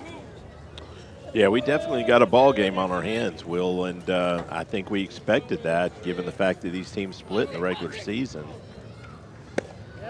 0-2 count, and one of those games was a thriller, probably the most thrilling game of the year for the Cardinals, a 10-inning affair at Southwest Christian. So a back-and-forth nail-biter, what you sign up for this time of year.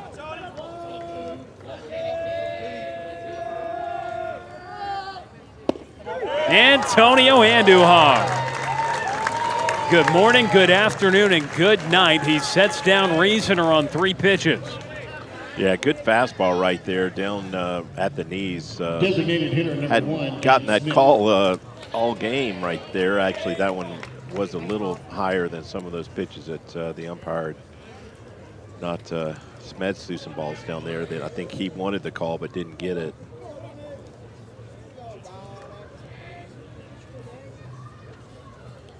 It's Dane Smith.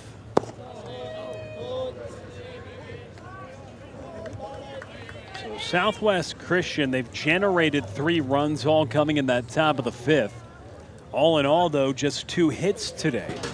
Despite having a lot of traffic, Greg Smeds walking 5 and, well, 3 errors committed by the Cardinals as well. Yeah, a little bit of a discrepancy between Game Changer and the scoreboard out there. They're showing 3 hits for the Eagles. We'll have to get to the bottom of that. Bunt right back to Parkerson. It's on to first in time.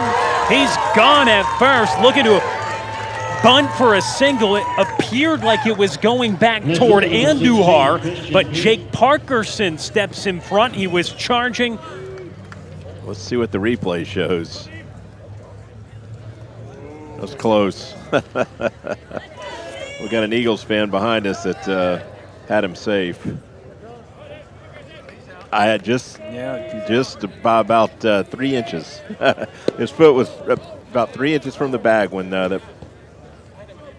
he was out. He was, but it was really close. Great replay there, Tim.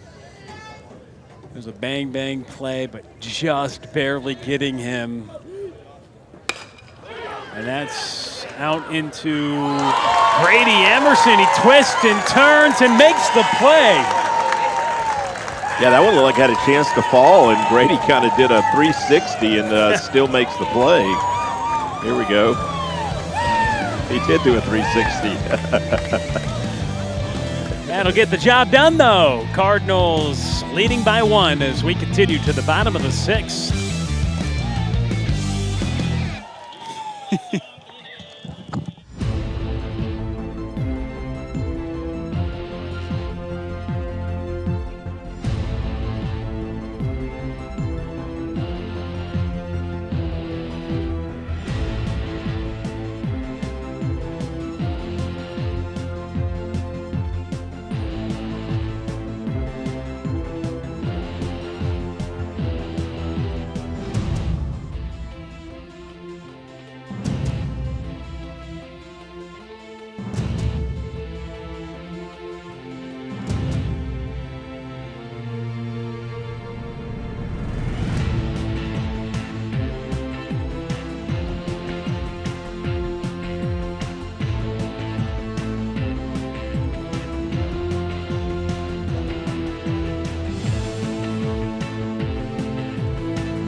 We start the bottom of the 6th inning.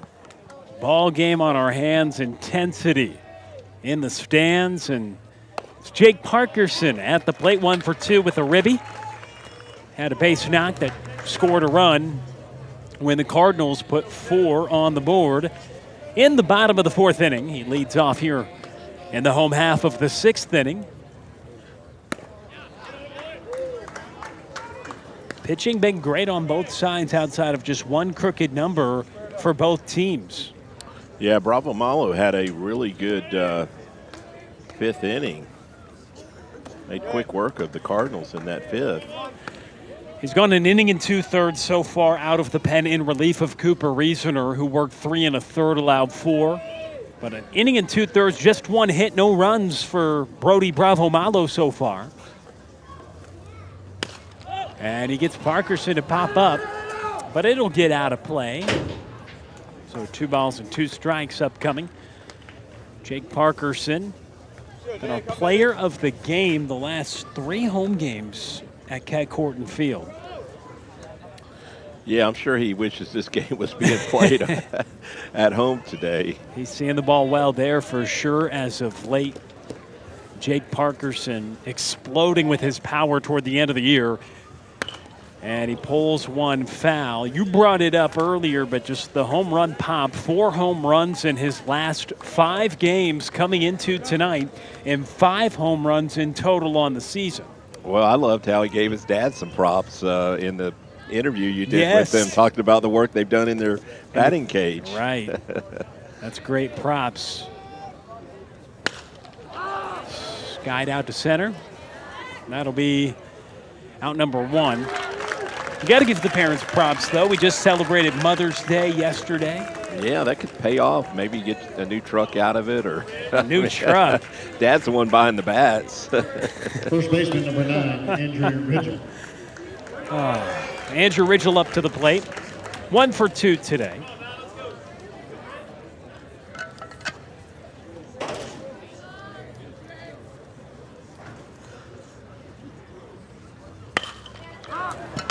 And that's right at Warner. Doesn't have to move for the second out. So bats are one thing, Jeff, but a truck, we're talking about something completely different, but sign me up. Yeah, that's a big expense for sure, but can't take it to the grave with you. Can't take that money with you. That's right. The one thing you can take, you're trying to take away is hardware, right? That's what both these teams are looking for in their quest in the postseason. Jaxon Purdue 0 for 2. So the winner of this series will advance to play in the state semifinals here next week. The winner of this game will be up 1-0 in the series heading into game 2 tomorrow, a 5 o'clock start. You can watch that again on Tradio. How you're watching now? Given the fact that Southwest Christian won that game 12-2, the playoff game last Tuesday, and the Cardinals cruised past Austin, you got to believe they both knew that this was the matchup that was going to happen. That's well hit, but going to be an out. Another clean inning right there by Bravo Malo. So he's shut things down for the Cardinals these last 2 innings. He has indeed, but Antonio Andujar has as well. He will try to continue that as we step aside.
They call it the big time.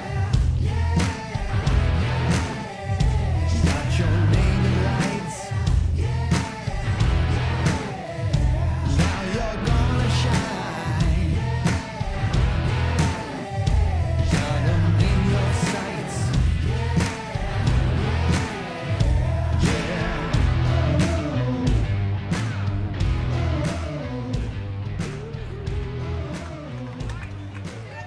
Welcome back to Cardinal Baseball Live here on Tradio. We've arrived top of inning number 7. Can Antonio Andujar shut the door?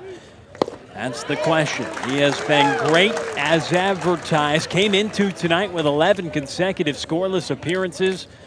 They summon him out of the back end of the bullpen and trying to protect this one-run lead and seal a Game 1 victory for the Cardinals. Pop-up right side, Jaxon Casselberry charging in on it, makes the grab, and Crosby pipes. The 9th hitter in the order is retired.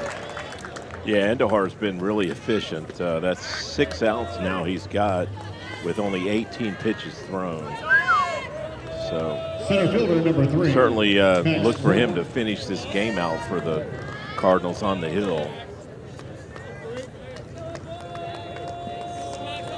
That brings us back to the top of the order, and Max Warner smoked a ball last time up. It went for a triple. He takes the first for a strike, and he was able to drive in a run. He has one of the 2 hits in this game for the Eagles.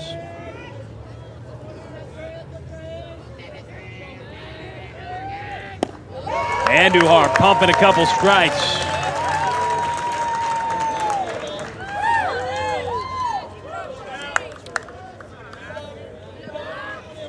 An 0-2 count.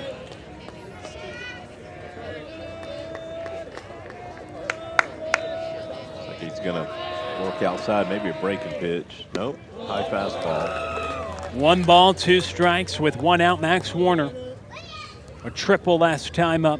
Best hitter for the Eagles at the top of this order. Andujar, an inning and 2/3 scoreless out of the pen so far. And the 1-2. It's upstairs. Andujar looking for 2 more outs. That would make it 2 1/3 to finish this ball game. And a big 2-2 upcoming. Oh, well. Yeah, we forgot we were in the top of the 7th. That's ripped to Casselberry out and right. And the tying run getting aboard here in the top of the 7th. Boy, Werner's just a good hitter. That was a breaking pitch on the outer half, and he just went with it. Great job of hitting right there. No surprise he's hitting almost 500 on the season. He's got 2 of the knocks for the Eagles tonight when they've been hard to come by. 1 out, 1 on. You mentioned finish this ball game. I said, well, I think, Jeff, we're in the 7th. Yeah, there is some activity down in the Cardinals' pen, but for some reason I thought we were only in the 6th. See one right-hander throwing. That is the most utilized arm for the Cardinals this year. Ben Rodriguez throwing some pitches in the pen. We'll see if Andujar can finish it. Pop up right side, and that'll get out of play. And Gostin, the senior catcher, letting us know it's out. Yeah, we got a close-up view of that. And it was indeed out. Good communication. You need that as a backstop. Yeah, definitely. Came over, found the fence, and let his first baseman, Ridgel, know it was out of play. So a huge spot here with the tying run at first, a 1-1 count.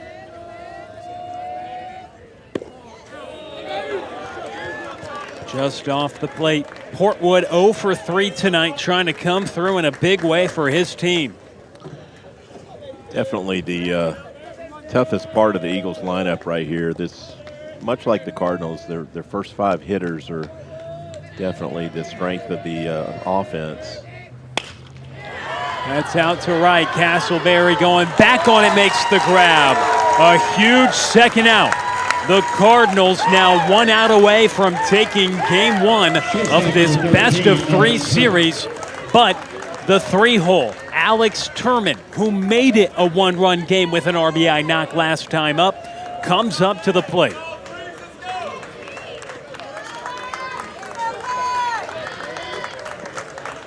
Turman representing the final opportunity.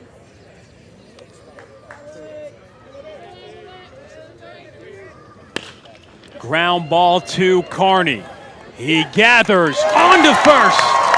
Antonio Andujar continues to be nails out of the Cardinals' pen. Throws the final 2 1/3 scoreless, and the Cardinals take game 1 4-3. Yeah, great outing right there by Andujar to come in and just close the door when the Eagles had something going there in the 5th inning, and just excellent work out of the pen, and the offense just had that big 4th inning, but it turned out to be enough, and 4-3 win. A couple defensive misplays by the Cardinals, but to pick up game 1 in a 3-game series is huge.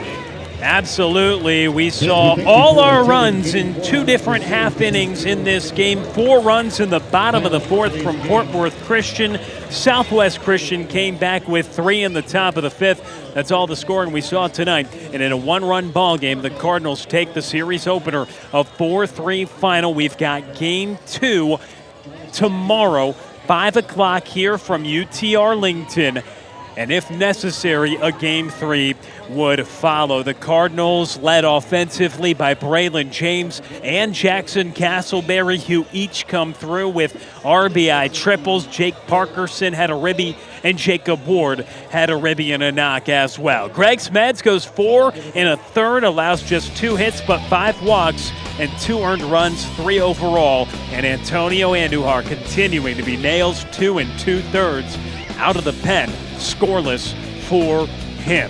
So the Cardinals turn a couple double plays, work around some defensive miscues, and it should be a prime matchup tomorrow.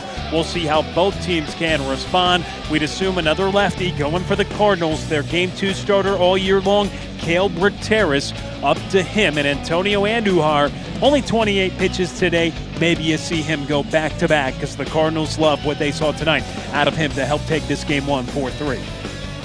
Yeah, looking forward to tomorrow's game, Will. We'll see if we get a doubleheader or not, but I know the Brateris pitched well last week. They got to like their chances with him on the hill, and I quite honestly expected a little bit more out of their offense tomorrow.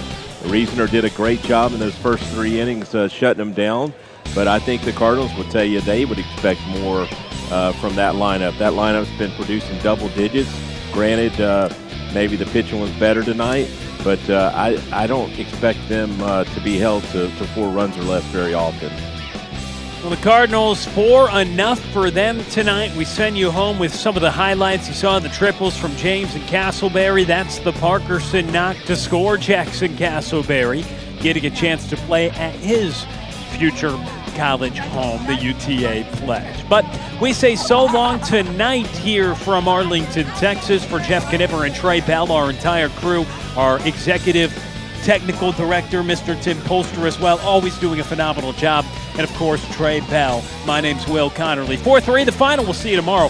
5 o'clock first pitch. We'll be live for pregame at 4:40.